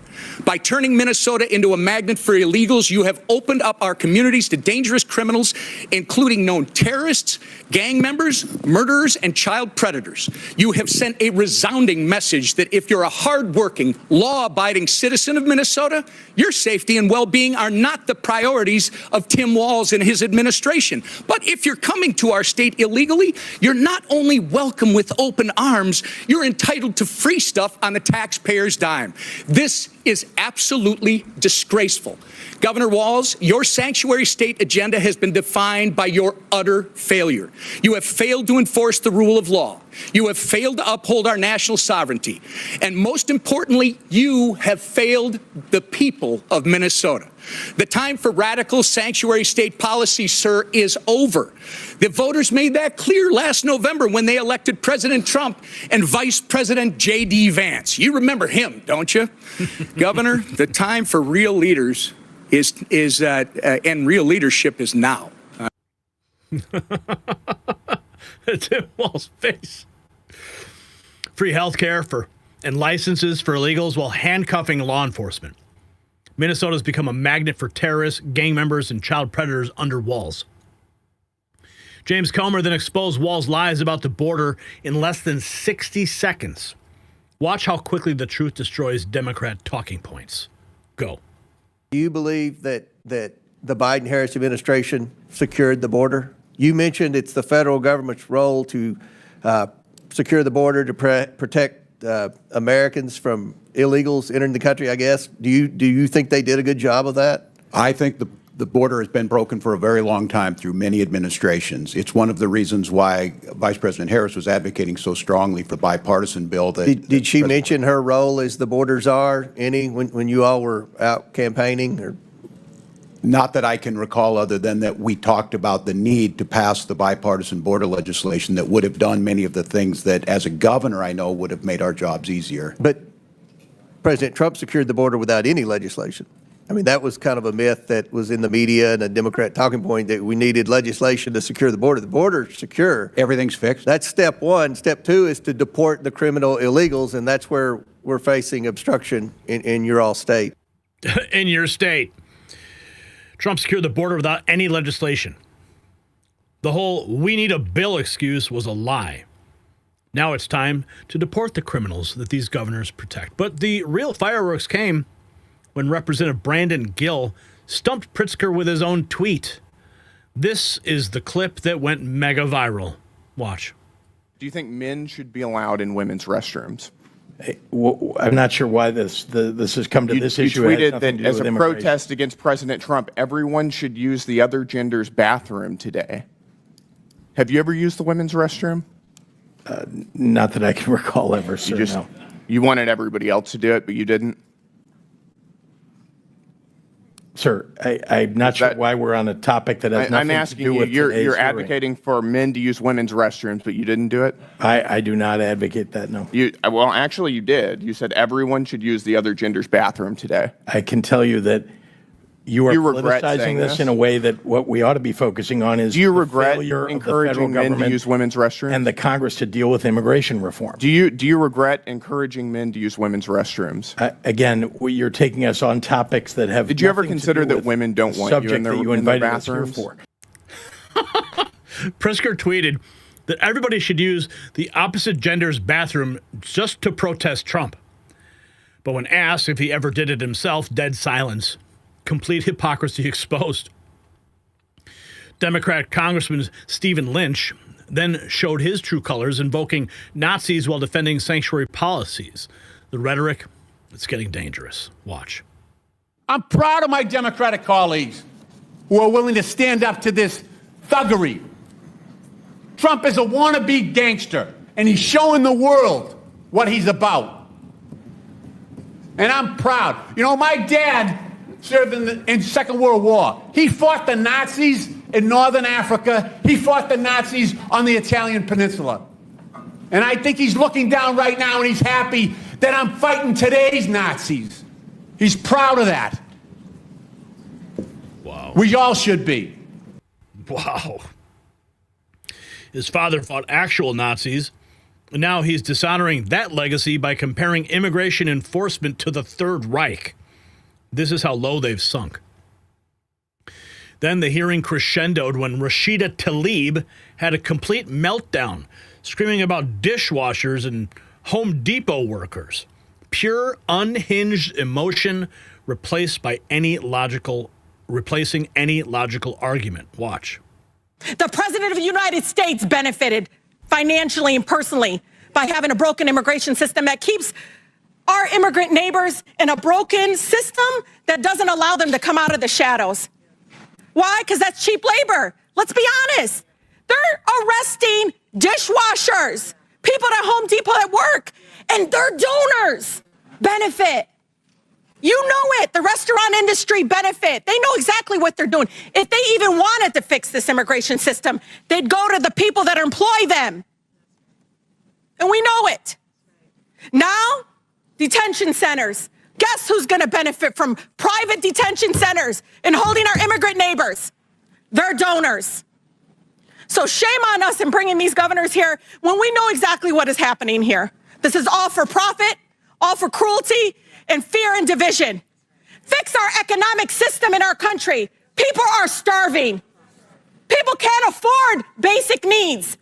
And you're ripping our loved ones away from us because you don't have the courage to fix our broken immigration system. It's been inhumane for decades. Shame on us, both Democrats and Republicans, for not doing what's right in this chamber and doing what is right for the American people and making sure we're not separating families. With that, Mr. Chair, I yield. Yeah, yield, baby. They're arresting our dishwashers. As if that justifies protecting drunk drivers who kill college students. This is the moral bankruptcy of the sanctuary movement on full display. If you got value from this report, tap subscribe. My final thought is next. Katie Abraham is dead because Democrat governors value illegal aliens over American lives. Now, I'm going to tell you, that's not rhetoric. That is a fact. Her killer should have never been here, but Illinois protected him anyway. Today, we watched 3 governors squirm and dodge and deflect rather than admit their policies kill Americans. Pritzker wouldn't answer simple questions. Waltz won't apologize for calling ICE agents Nazis. Hochul had no clue how many illegals drained New York's resources. They took oaths to protect citizens, then built sanctuaries for criminals instead. Every drunk driving death, every violent assault, every American victim of an illegal alien exists because these governors chose politics over people. Katie's father had to watch these cowards refuse to take responsibility for their daughter's death. That is not leadership. It is betrayal. So here's my question. Should sanctuary state governors face criminal charges when illegals that they protect kill Americans? Yes or no? Drop your answer below. And if you want to support our work, visit our merch shop and show the world where you stand. It's linked in the description.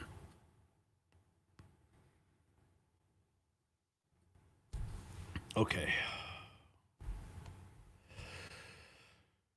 Oh, man. It's freaking exhausting, these people. Okay, no super chats have come through. All right. Yes, you guys said C, McCarthy hearings. Wait, I think that's the old poll. I'm not seeing the new poll. So I can't tell you guys what you voted. So anyway, the answer for the last trivia question was George Wallace, who blocked the University of Alabama entrance until federal authorities forced him aside, defying federal law. Never ends well. Yeah. Okay, moving on to our next.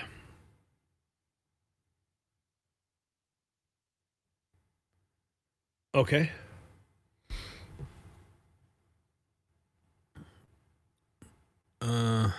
Just waiting for Brian to give me the green light here. Okay, which president ordered the first major federal deportation operation removing over 1 million illegal immigrants in 1954? Was it A, Harry Truman, B, Dwight D. Eisenhower, C, John F. Kennedy, or D, Lyndon Johnson? 54? I'm going to say that. Ooh, Eisenhower. It's got to be Eisenhower. All right, we'll see. And maybe we'll get the poll activated so you guys can weigh in on that. Not sure what happened last time, but whatever. Okay, let's go to our next topic.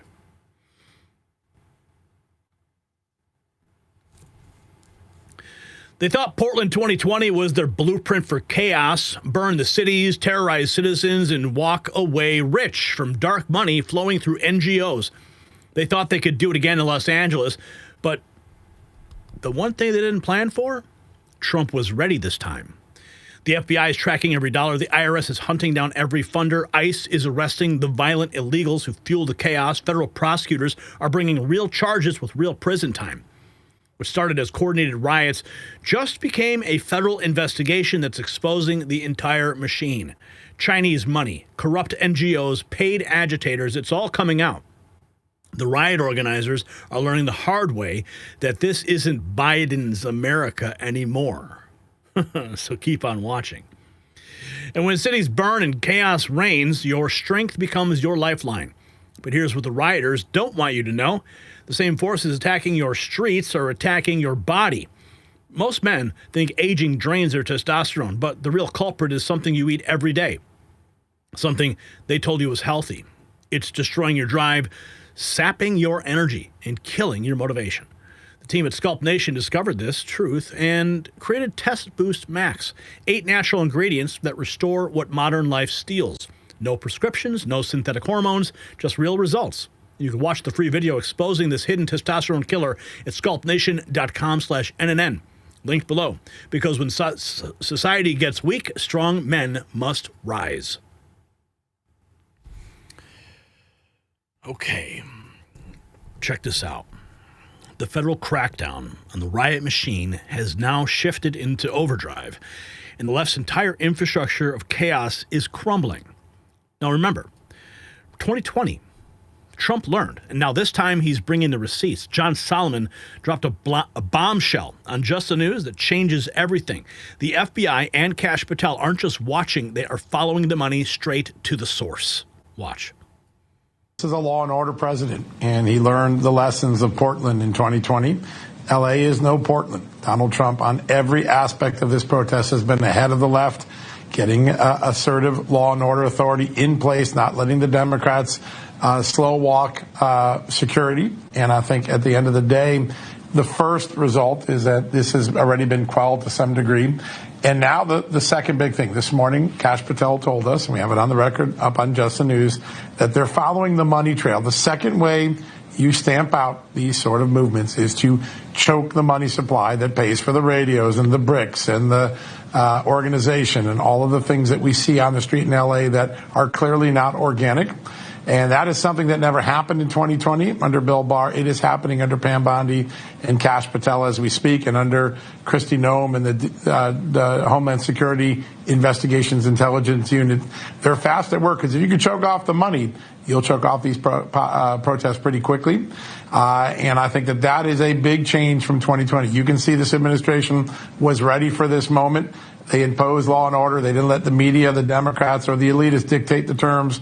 They dictated the terms, and I think LA has been safer as a result of it. They're tracking who pays for the radios, the bricks, the organization. Choke off the money, choke off the riots. This is what Bill Barr never did in 2020. Actual investigation into the funding network. DHS Secretary Kristi Noem then revealed another devastating tool in the federal arsenal. The IRS is now actively hunting riot funders. Watch. with their leadership, and we also have the IRS here that's helping us track how these violent protesters are funded, what NGOs out there, what unions, what other individuals may be funding these violent perpetuators that are in these protests that take people who may be wanting to come and be peaceful, but instead turn these into very violent activities that go after law enforcement. That's just simply not acceptable. And I also the IRS tracking violent protesters' funding, investigating NGOs and unions bankrolling chaos. These aren't protesters. They are paid mercenaries, and now we are following their paychecks. Border Patrol Sector Chief Greg Bovino laid out the reality of what's really happening in Los Angeles. It's not just about immigration. It's about removing violent criminals. Watch. If you look behind us at these pictures on the wall, immigration's not a victimless crime. A lot of bad people, a lot of bad things are in our country now, including Los Angeles. For Customs and Border Protection, that's why we're here right now, is to remove those bad people and bad things, whether illegal aliens, drugs, or otherwise. We're here and we're not going away.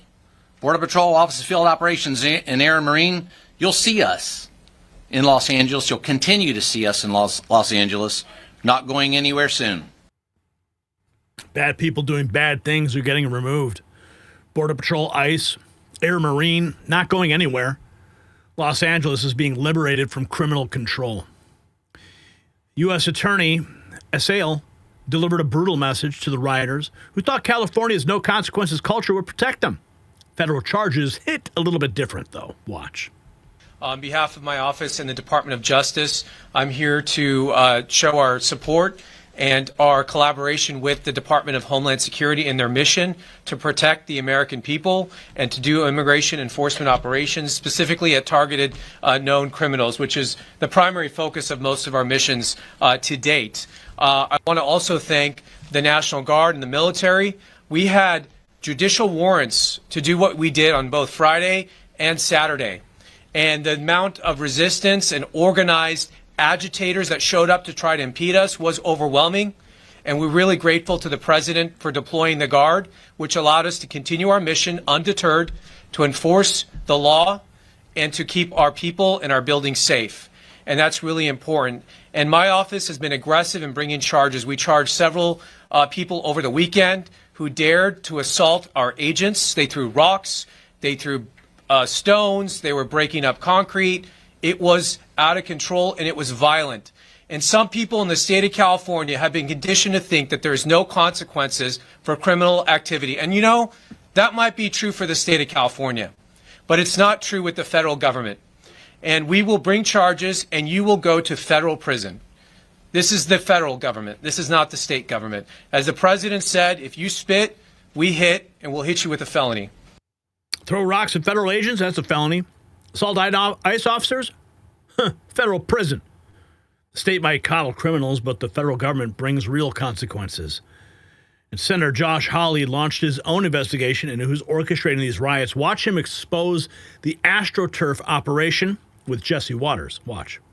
Senator Josh Hawley joins us now. All right, Senator, Tulsi Gabbard just said that these riots in L.A. and all over the country are orchestrated. Can you tell us anything about that?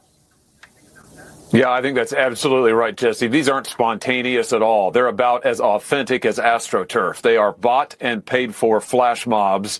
And I want to know who's doing the buying and the paying. That's why today I've launched an investigation. I've sent multiple investigative demands today to various groups out on social media claiming they are paying for this. They are organizing it. They are financing it. We've all seen the videos of vans driving up, handing out gas masks right before somebody blows up a car. It's time we found out, where's the money coming from? Who's really behind this? I think the American people deserve answers. Vans pulling up with gas masks right before explosions, flash mobs bought and paid for. Hawley's demanding answers about who's financing this insurrection. DHS Secretary Noem then revealed what kind of criminals ICE removed from the streets. These aren't landscapers, they're killers. Watch. The images that we've seen out of Los Angeles the last several days has simply been un-American by the protesters and the violence that we've seen perpetuated. Masked thugs are assaulting police officers. They're setting vehicles on fire. They're waving foreign flags on American soil while burning American flags. And they've damaged public property and destroyed private businesses. We need to make sure that we are continuing to protect the citizens that live here and want this community to be safe. Let me give you just a few examples of those who have been rioting that many politicians like Gavin Newsom and Karen Bass are defending. There was a Vietnamese illegal alien who committed a mass shooting at a graduation party in 1994 that we've been able to take off the streets. A Filipino illegal alien that was convicted of an assault with intent to commit rape that we've been able to bring up into custody and incarceration. And you see behind you some more profiles of individuals that have brought into custody through the operations we have here. A Mexican illegal alien convicted of willfully cruelty to a child, and on and on and on. Those individuals and those criminals are now off the streets of Los Angeles because of the activities that have been conducted here in the last several days and will continue to operate for days to come. Vietnamese mass shooter at a graduation party, Mexican child abuser. These violent criminals are now off the streets because sanctuary policies can't protect them from federal law. The Democrats' outrage reached peak insanity when they attacked Noem for doing her job. Watch this, Senator Padilla's trying to defend criminal aliens. Watch. We are staying here to liberate this city from the socialist and the burdensome leadership that this governor and that this mayor have placed on this country and what they have tried to insert into this city. So I want to say thank you to every single person that has been able to do this. Also, I want to talk specifically to the rioters and to the politicians in Los Angeles. A half a dozen violent criminals that you're rotating on your. I also want to talk about specifically how many of our ICE agents have been doxxed for doing their duty, how they have been targeted, and how their families have been put in jeopardy, and that we're not going to allow that anymore as well. That those individuals who are purposely endangering our ICE agents and our law enforcement officers and their families will be prosecuted for what they are doing as far as perpetuating violence on them. So what you saw there, that commotion was U.S. Senator Alex Padilla disrupting this press conference. And Kristi Noem handled it like a champ. She didn't skip a beat, right? You hear the commotion. What ended up happening was Senator Padilla got thrown down, handcuffed, and arrested. Yeah. Picked the wrong day, buddy. I mean, she said it. They're doxing ICE agents, endangering their families, all to protect foreign criminals. And she made it clear, target our agents and face prosecution. And then came the most disgusting moment yet. Democrat Congressman Stephen Lynch actually compared ICE agents to the Gestapo on the House floor. Watch. The Trump administration has tried to sweep aside the fact that this pattern of mass deportation operation is letting dangerous criminals roam free while it picks off peaceful, contributing members of our communities. Busboys at restaurants, day laborers at Home Depot, parents who are taking their kids to school. In late March, ICE agents wearing masks and hoodies detained Rumeysa Öztürk. And those of you who watched that abduction, when you compare the old films of the Gestapo grabbing people off the streets of Poland, and you compare them to those nondescript thugs who grabbed that graduated student, it does look like a Gestapo operation. It does look like the Gestapo. Comparing American law enforcement removing criminal aliens to Nazis rounding up Jews? This is the sick rhetoric that's fueling violence against our officers. The California Democrats just got a reality check. After Padilla's arrest, his colleagues melting down on the House floor. Watch. Gentlemen from California seek recognition. Parliamentary inquiry. As a combat veteran, I want to know what this House is going to do. But because a senior senator was attacked, illegally attacked, and drugged to the ground. Mr. Speaker, I move that the House now be adjourned. The question is on the motion to adjourn. All those in favor say aye. All those opposed say no. In the opinion of the chair, the noes have it. For what purpose does the gentleman from California seek recognition? Ask for a roll call vote. A combat veteran demanding action because a senator faced consequences for disrupting federal operations. They're panicking because the rules finally apply to them too. If you got value from this report, tap subscribe. My final thought is next. The riot machine just hit a federal wall, and everyone involved is about to learn what real justice looks like. No more summer of love, no more autonomous zones, no more getting paid to burn American cities. The FBI is tracking every dollar. The IRS is auditing every NGO. Federal prosecutors are charging every violent actor. Foreign money funding domestic terrorism is being exposed and eliminated. This matters because 2020 was a test run. They wanted to perfect their chaos machine for 2025. Instead, they walked into a trap. Every riot organizer, every dark money donor, every violent illegal alien participating in this insurrection is now a federal target. The Vietnamese mass shooter, the Mexican child abuser, these are the people Democrats protect while calling ICE agents Nazis. America sees through it all. So here's the question. Should foreign entities funding U.S. riots face terrorism charges? Yes or no? Comment below. And support our work here at the Next News Network. Sport some gear, and you can get it in our shop. Link below. Shop.nextnewsnetwork.com, and stand with law enforcement.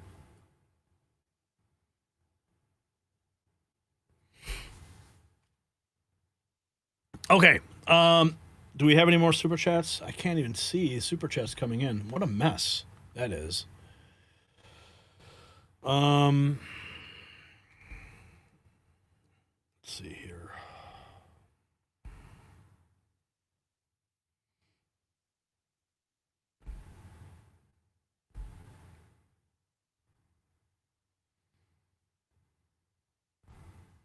I don't see any, but I do see a new member. Nicholas Robertson, what's up? Welcome to the family. Joined about an hour ago. Awesome. Okay. Let's see, our topic, trivia question for this was trivia answered. Yes, Dwight D. Eisenhower was B. You guys got it right. Operation Wetback removed over 1 million illegals in 1954, proving mass deportation is possible when there is political will. What do you know? All right, moving into our final trivia question of the evening. Which president broke up Standard Oil's monopoly and was known as the Trust Buster for fighting corporate control over American markets?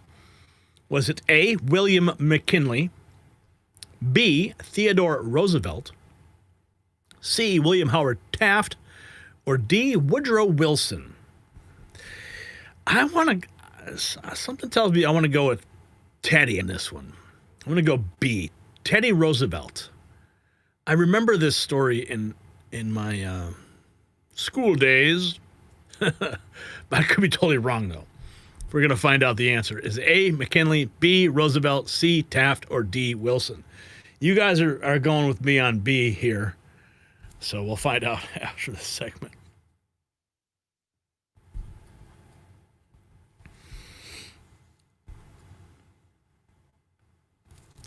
They told you the future was electric, whether you liked it or not. They said gas cars were dead, truck drivers were obsolete, and California bureaucrats would decide what Americans drive. They promised to save the planet by destroying the auto industry and shipping every job to China. They mandated cars nobody wanted, killed jobs everybody needed, and called it progress. But the one thing they didn't expect? Donald Trump with a pen. Not an auto pen, a pen. And the full power of the federal government. Today, with 3 signatures, he didn't just kill California's electric vehicle mandate, he killed it forever. no executive order reversal, no court challenges, congressional termination that cannot be undone. The great American auto liberation just happened. The establishment is losing their minds. Keep watching. And while Trump frees your car choices, our food freedom faces a different threat. Grocery bills up, but the real crisis, America's honeybees vanishing. Without bees, no pollination. No pollination, no food. Patriot Bee Best is fighting back, restoring bee populations, supporting local beekeepers, rebuilding habitats. This veteran-owned movement isn't just saving bees, it's preserving our food sovereignty and self-reliance. Every subscription funds real restoration projects that protect our food chain from collapse. Right now, you can subscribe at patriotbeebest.com with code NEXTNEWS for 25% off. You'll get their Patriot Bee Digest packed with actionable intel.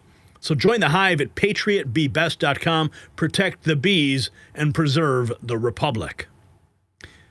Now, the death of California's EV tyranny just happened on live television, and President Trump made sure everyone understood this victory is permanent. No more mandates. No more government telling you what to drive. Freedom wins, folks. Watch the moment Trump officially rescued the entire U.S. auto industry from California's stranglehold. This, my friends, is history in the making. Watch. I want to thank everybody for being here. We officially rescue the U.S. auto industry from destruction by terminating the California electric vehicle mandate once and for all.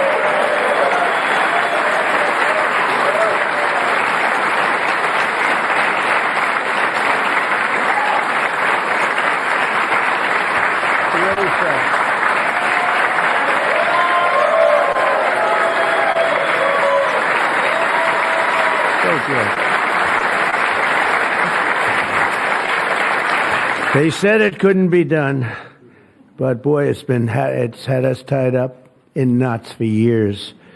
And they'd passed these crazy rules in California, and it would be 17 states would go by them. The automakers didn't know what to do because they're really building cars for two countries. When you have 17 states, you're building cars for two countries.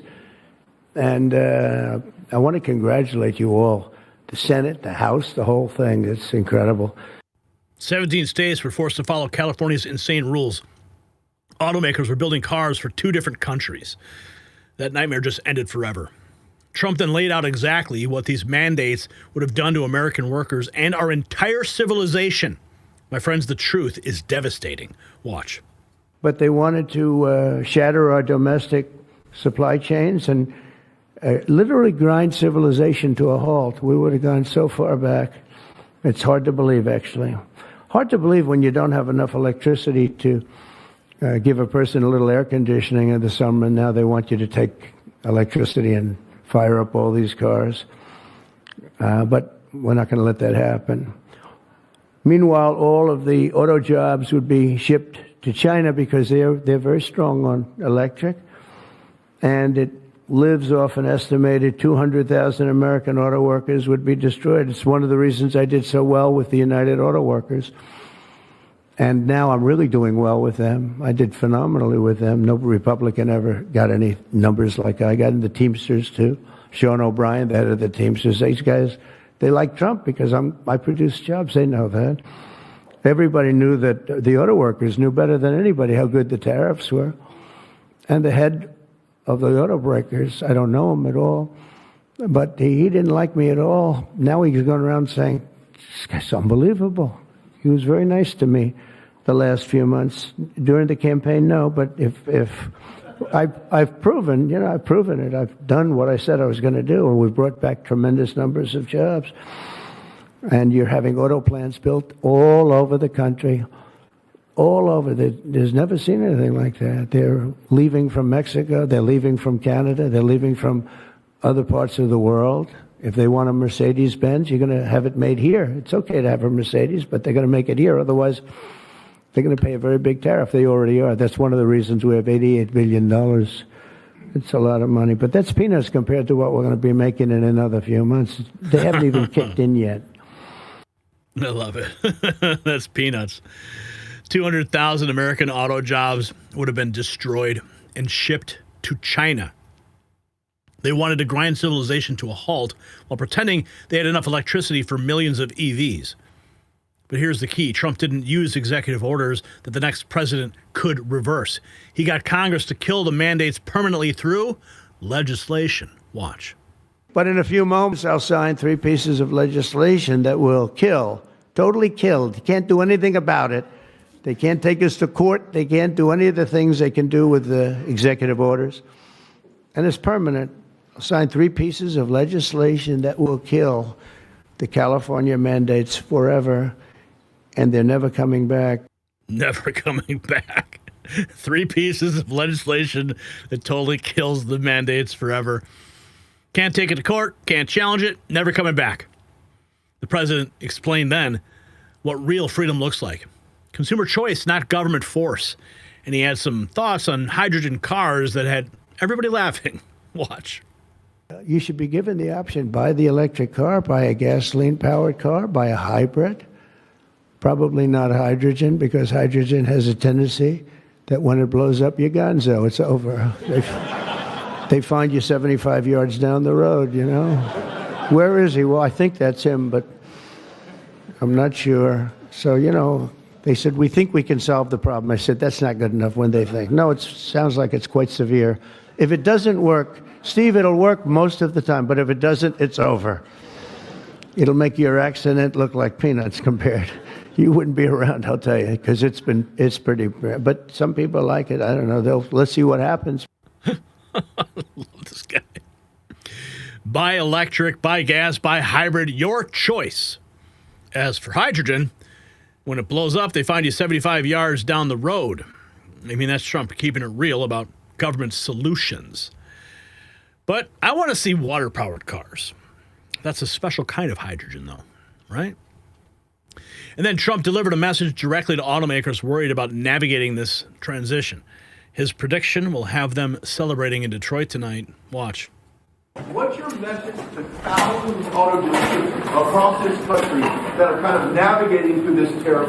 Yeah, they're going to do better than ever before. They're going to sell cars in America at levels that they've never even thought of before.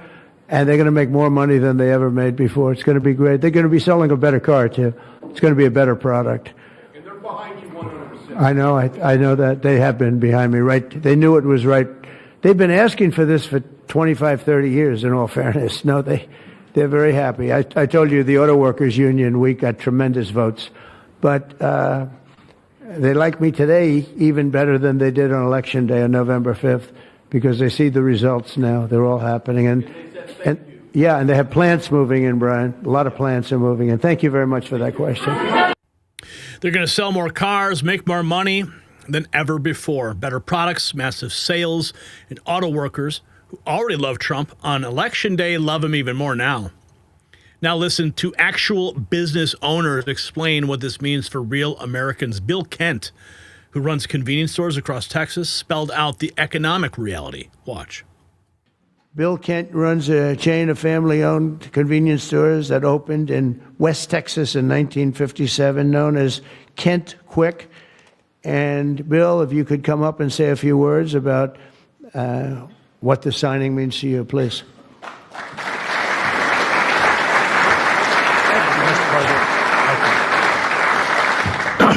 Wow, you're probably wondering why I've called you all here today, right? What a great day. From my perspective, I'm in the convenience store and petroleum marketing business. And what this does is it gives us freedom. It gives the consumers freedom to pick what kind of car they want.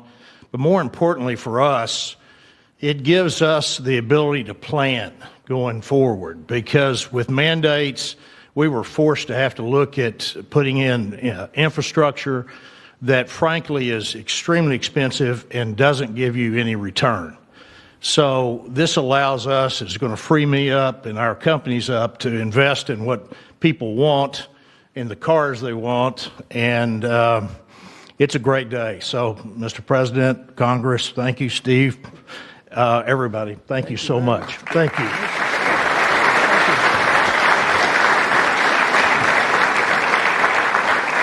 Forced to install expensive EV infrastructure with no return. Now they can invest in what customers actually want. This is economic freedom returning to America. The trucking industry, which keeps America running, also weighed in. Gina Jones explained how California's rules threatened their entire supply chain. Watch. Here to discuss a little bit about the trucking industry. Gina Jones, and Gina, a real expert on trucks, I can tell you that. She's going to come up and tell us about trucks. Thank you, Gina. Thank you, Gina.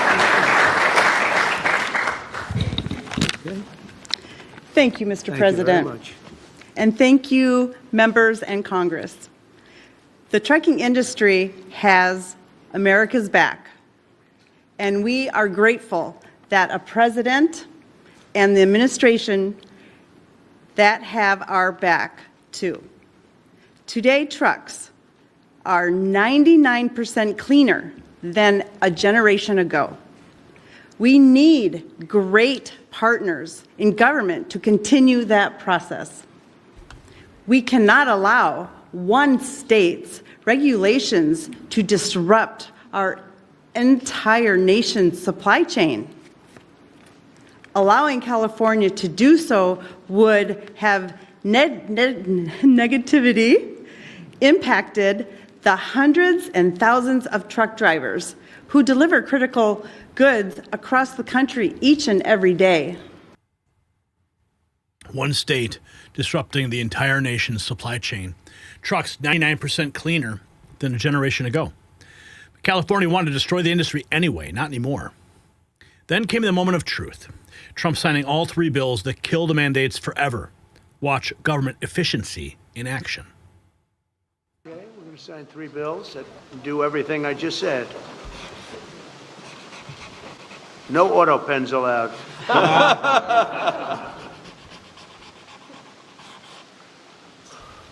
That's for you. Keep that mic.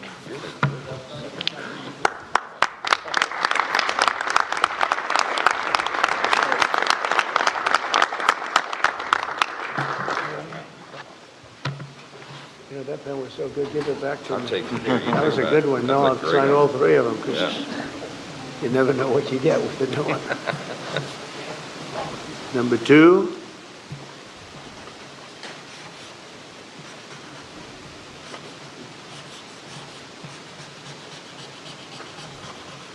Very steady hand. It's very important. Very steady.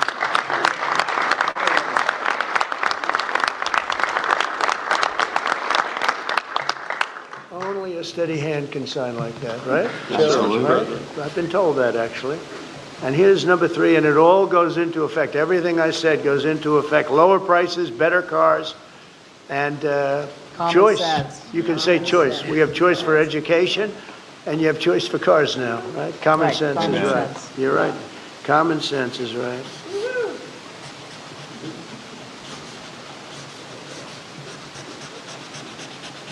Okay, now I can give you the pen. And I'll give you these.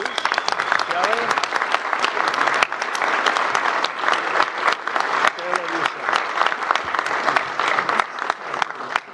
Congratulations. Just watching that. I mean, history being made right there. No auto pen.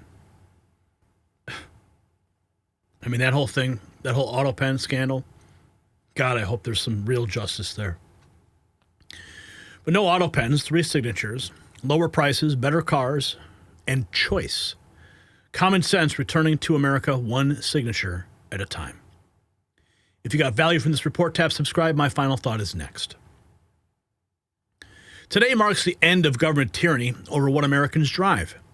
No more California dictating to 17 states. No more forcing truckers into bankruptcy. No more shipping 200,000 auto jobs to China while pretending to save the planet. Trump didn't just end the EV mandate. He ended it forever through congressional action that can't be reversed by the next radical administration. This matters because it's more than about cars. It's about whether bureaucrats in Sacramento or American consumers decide our economic future. Every working family forced to buy an overpriced EV they don't want. Every trucker facing bankruptcy from impossible mandates. Every auto worker watching their job disappear to China. They just got their freedom back. The establishment wanted to control how you travel and where you go and what you drive. Well, today, Trump handed that control back to you. So here's my question. Should states that impose economy-crushing mandates lose all federal highway funding? Yes or no? Tell me below, and grab your next news gear and celebrate American freedom. Okay, where are we now? We have a super chat from Bruce. Thank you, Bruce. $10. No comment, but we sincerely appreciate your support here at the Next News Network. $46.99. Maybe we'll hit 50. And looking at our trivia question, the answer was B, Teddy Roosevelt. You guys are right.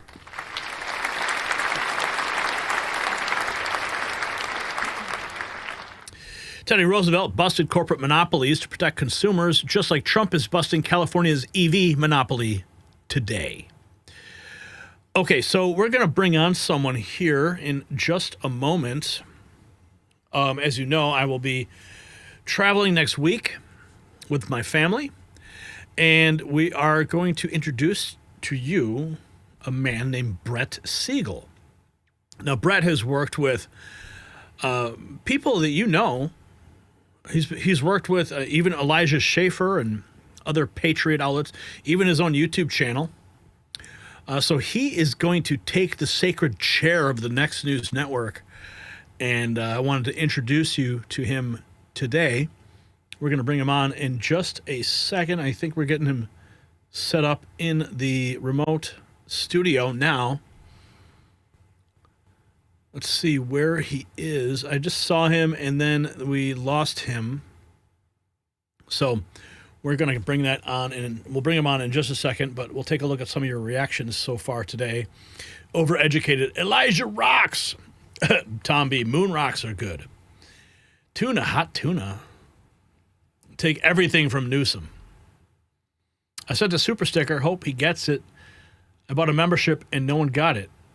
Tony. I see your super sticker. Oh, there it is. Aha. $1.99 from Tony. And it's hard for me to, it looks like a little, like a travel suitcase. Thank you. Yeah. You know, after watching the footage from the East Room, I'm like thinking about what it's going to be like, because at NATO, because I've been to the White House, and it's super, super intense producing on the grounds there. Now we will be shuttling around with the president to different things he's going to do. I don't know if we're going to be in the motorcade. I've heard stories about from the press, people that I've met in the press, and they've been able to tell me like that when you are overseas with the president, that you are traveling like literally in the motorcade. So maybe that'll happen. That'll be super cool. Angie will be there. She'll be producing. I'll be on camera. So it's going to be super exciting. And we've already got a global Wi-Fi system. It just arrived today. We were testing it out. Looks like we've got him here. I think we can try to bring him in now.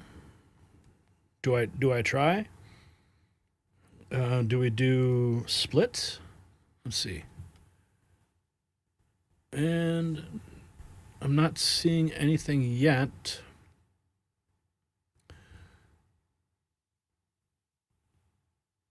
Yeah, Brian, I can hear you, but we don't have you on screen yet. I think Brian's got to bring you in to the feed on this shot.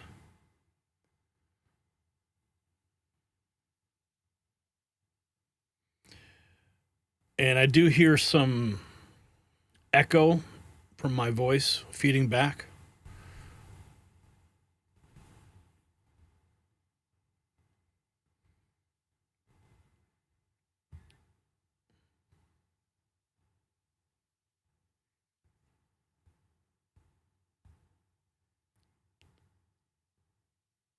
We haven't worked on our tech. There he is. There we go. Hey, Gary, how you doing? This is Brett Siegel, everybody. Welcome. Welcome to the show. Look at you there. You've even got a little car and you got a little stuffed animal and everything. You're doing your best to replicate what we're doing here. Absolutely. We got Leonardo over here, the leader of the pack. The leader of the pack, yes. Got a lot of Teenage Mutant Ninja Turtles. So, yeah, you got, what is that, a McLaren? Looks like a vet. No, I think that's a that is a McLaren. That is a McLaren. Yeah, I'm Absolutely. not a fan. That sounds. I'm not a fan of McLaren. I'm a Ferrari Lamborghini guy personally. Oh yeah. Yeah. Heard about your DeLorean. Thing is awesome. Yeah, it is pretty cool. So, you think you got what it takes to fill the seat here, or what? Apparently, you do, because when you heard that I was looking for someone, your brother Todd, who is our show producer, told me that you chimed in. You're like, "Hey, I could do it." And I looked at your reel. I watched some of your stuff, and I'm like, okay. I'm like, all right. I think this guy's got what it takes. I think I'd put on my big boy pants and sit in the big boy chair for a couple days. Yeah. Represent the N3 Army. We could do this. Yeah, I think so. Yeah, so it'll be next week, and you'll be reading all the news. You'll be presenting it all. Hanging out with the Next News crew, and then when we go to NATO the following week, you'll have another opportunity to carry the show. So you're going to be like Next News 2 weeks straight. I don't think we've ever done anything that intense before. I think we can do this. We can get some correspondence out there. I mean, of course, I would love to go to NATO too. It's incredible what's happening in the world right now. I mean, a lot of amazing things are happening and a lot of disgraceful things. I'm looking forward to talking about it. Yeah. NATO is going to be interesting. The price tag on this trip is $25,000. So we're trying to raise the money for that, and so far about $1,000 has come in, which is a good start. So we're about 24,000 away. Let's see if I can represent next week. I'm pretty sure we'll be able to drop some shekels in the tip bucket.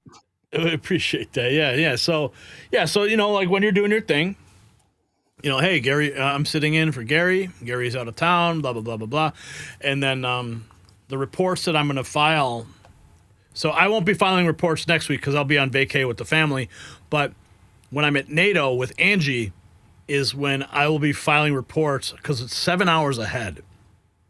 And so 7 hours ahead. And then I'll file the reports. I'll publish them to X. And then I'll let Todd grab them from X and then set them up for you to present the NATO reporting throughout the day. So you set it up and I'll knock it down. Right on. So tell me a little bit about some of the past work, because that was one of the first things I noticed. You had a slightly offensive mic in your hand. So tell me about some of the work you did with Slightly Offensive and Elijah. Well, I used to run point for a media company called Excluded Media. We covered TPUSA, some events there. So we went around doing some man on the street stuff. I do my own man on the street stuff. I do my own podcast, but Elijah and I have worked together several times. He's a really good guy, and we have managed to make some really good content. Some of his earlier original viral content was produced by yours truly. And my brother Todd, obviously, some of that was at TPUSA. A lot of that's been taken down because, there were several purges that happened between then and now. Of course, the disgraceful social media overlords, are controlling every word we say right now. In fact, I am an AI bot. So some of that work, I've also done a lot of podcast work. I used to have a very sizable Facebook page and YouTube presence called The Disgruntled Millennial.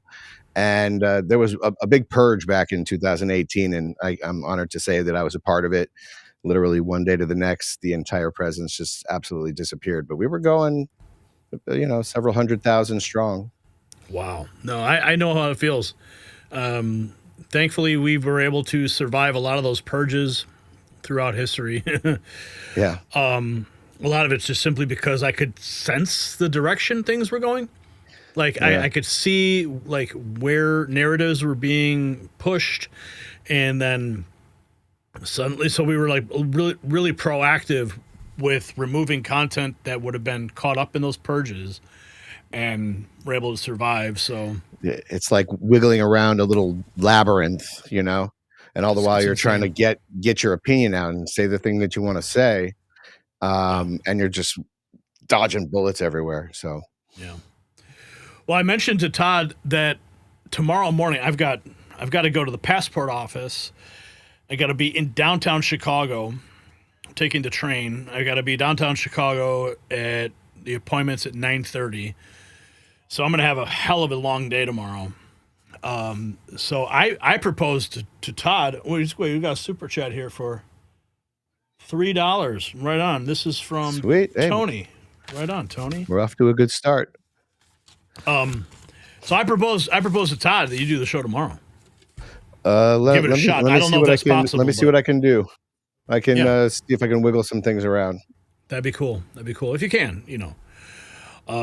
Otherwise, you know, we'll kick it off next week, and you'll have a good run. And I'm looking forward to seeing how our next news family responds to you. And the numbers will tell the tale. I'm really looking forward to it. Yeah. Let's see if we can crank some things up. Make sure we get that NATO trip paid for. I think that would be like a lofty goal to sort of facilitate next week. Well, what I think is great too is, you know, because I mean I talked to a lot of different people in the media space that we're in, and I'm thinking to myself like, okay, I could make a call here, I could make a call here. But then when Todd brought you up, I'm like, I thought he was just joking. I thought he was like, hey, you know, my Uncle Billy, he's some got nepotism right here. You know? And I'm like, yeah, he's just joking. And then we're like texting back and forth one night, and I'm like, wait, you're serious? I'm like, yeah, bullshit. Send me a reel, right? I'm like, I want to see, right? Like, show me. That totally. And he sends me a reel. I'm like, what?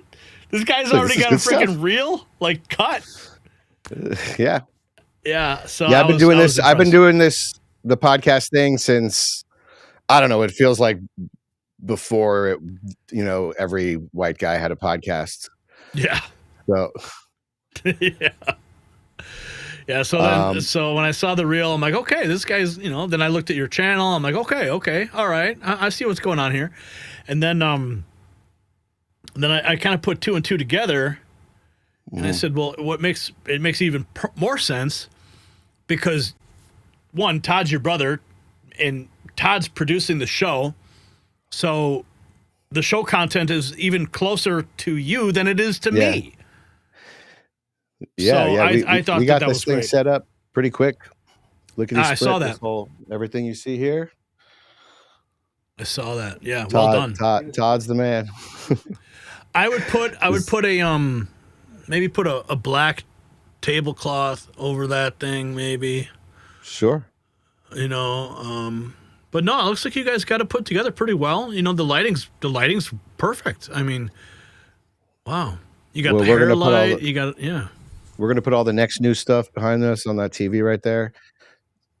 It's gonna be nice, and it's gonna be delectable. We're gonna have a good time. All right, Brett, really it's great to meet you. It's great to meet you. Great to meet you too. Absolutely, and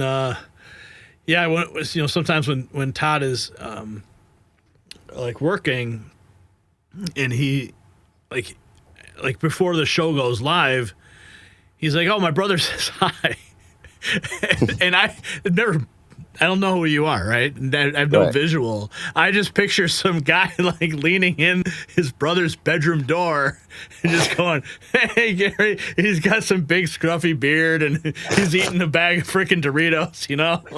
He's just kind of walking totally through the hall, right? That's how I visualize it.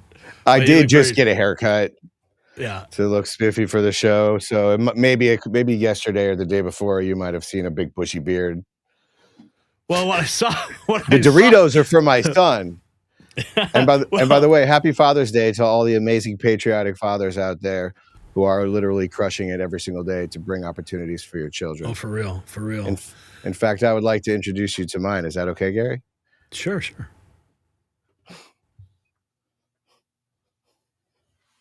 There we go. Who's this? There's my dude. I'm waiting. There's a delay on my camera here. Douglas. Let's see. Hey! What's up, buddy. Douglas? Say hi. This is my little guy. He's 5 years old. 5 years old. And we have a great time. Okay, buddy, go. Beautiful. Hi, Douglas. Oh, adorable. Give us a shout in the chat for Douglas. He's the little man. He's my little man. Beautiful. Beautiful. All right. Well, I've got some more work. Yeah, Brian says the front lighting is a little bit low. Maybe white balance as well. Yeah, a little bit more light on the face. Low. Yeah, just some notes from Brian. And we'll tinker with it. Right on. Well, Brad, thanks for stopping by, and hopefully we can get something pulled together tomorrow.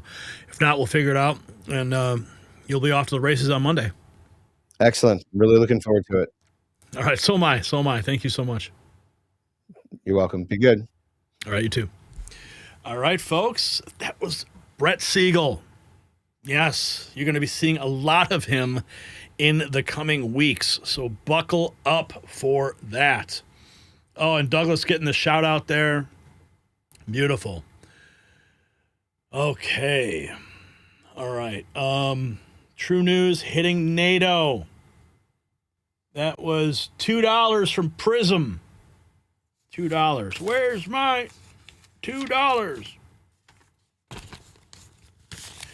Okay. All right. Checking in one more time here on the main fundraiser. Give, Send, Go. Let's see where we're at. Only two. So we got the $500. Wow. And then over on PayPal side, we're looking at $470.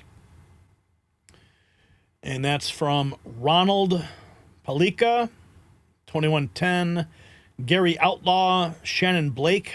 Go make us proud, Gary. Christopher Smith. Together we can make fake news obsolete. Paul Hoffman dropping $100. Thank you. Go, Gary. Christopher Smith dropping $55.47. Alan Campbell, $15.95. Henry Hasinger, $154.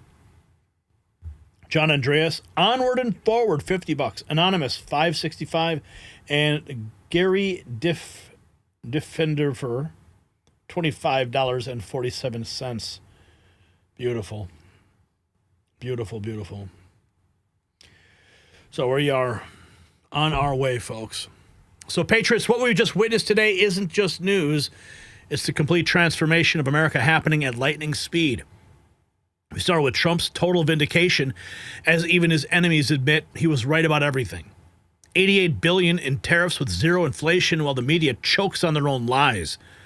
CNN forced to report that immigrant voters swung 40 points because illegal immigrants hate lawbreakers more than anyone.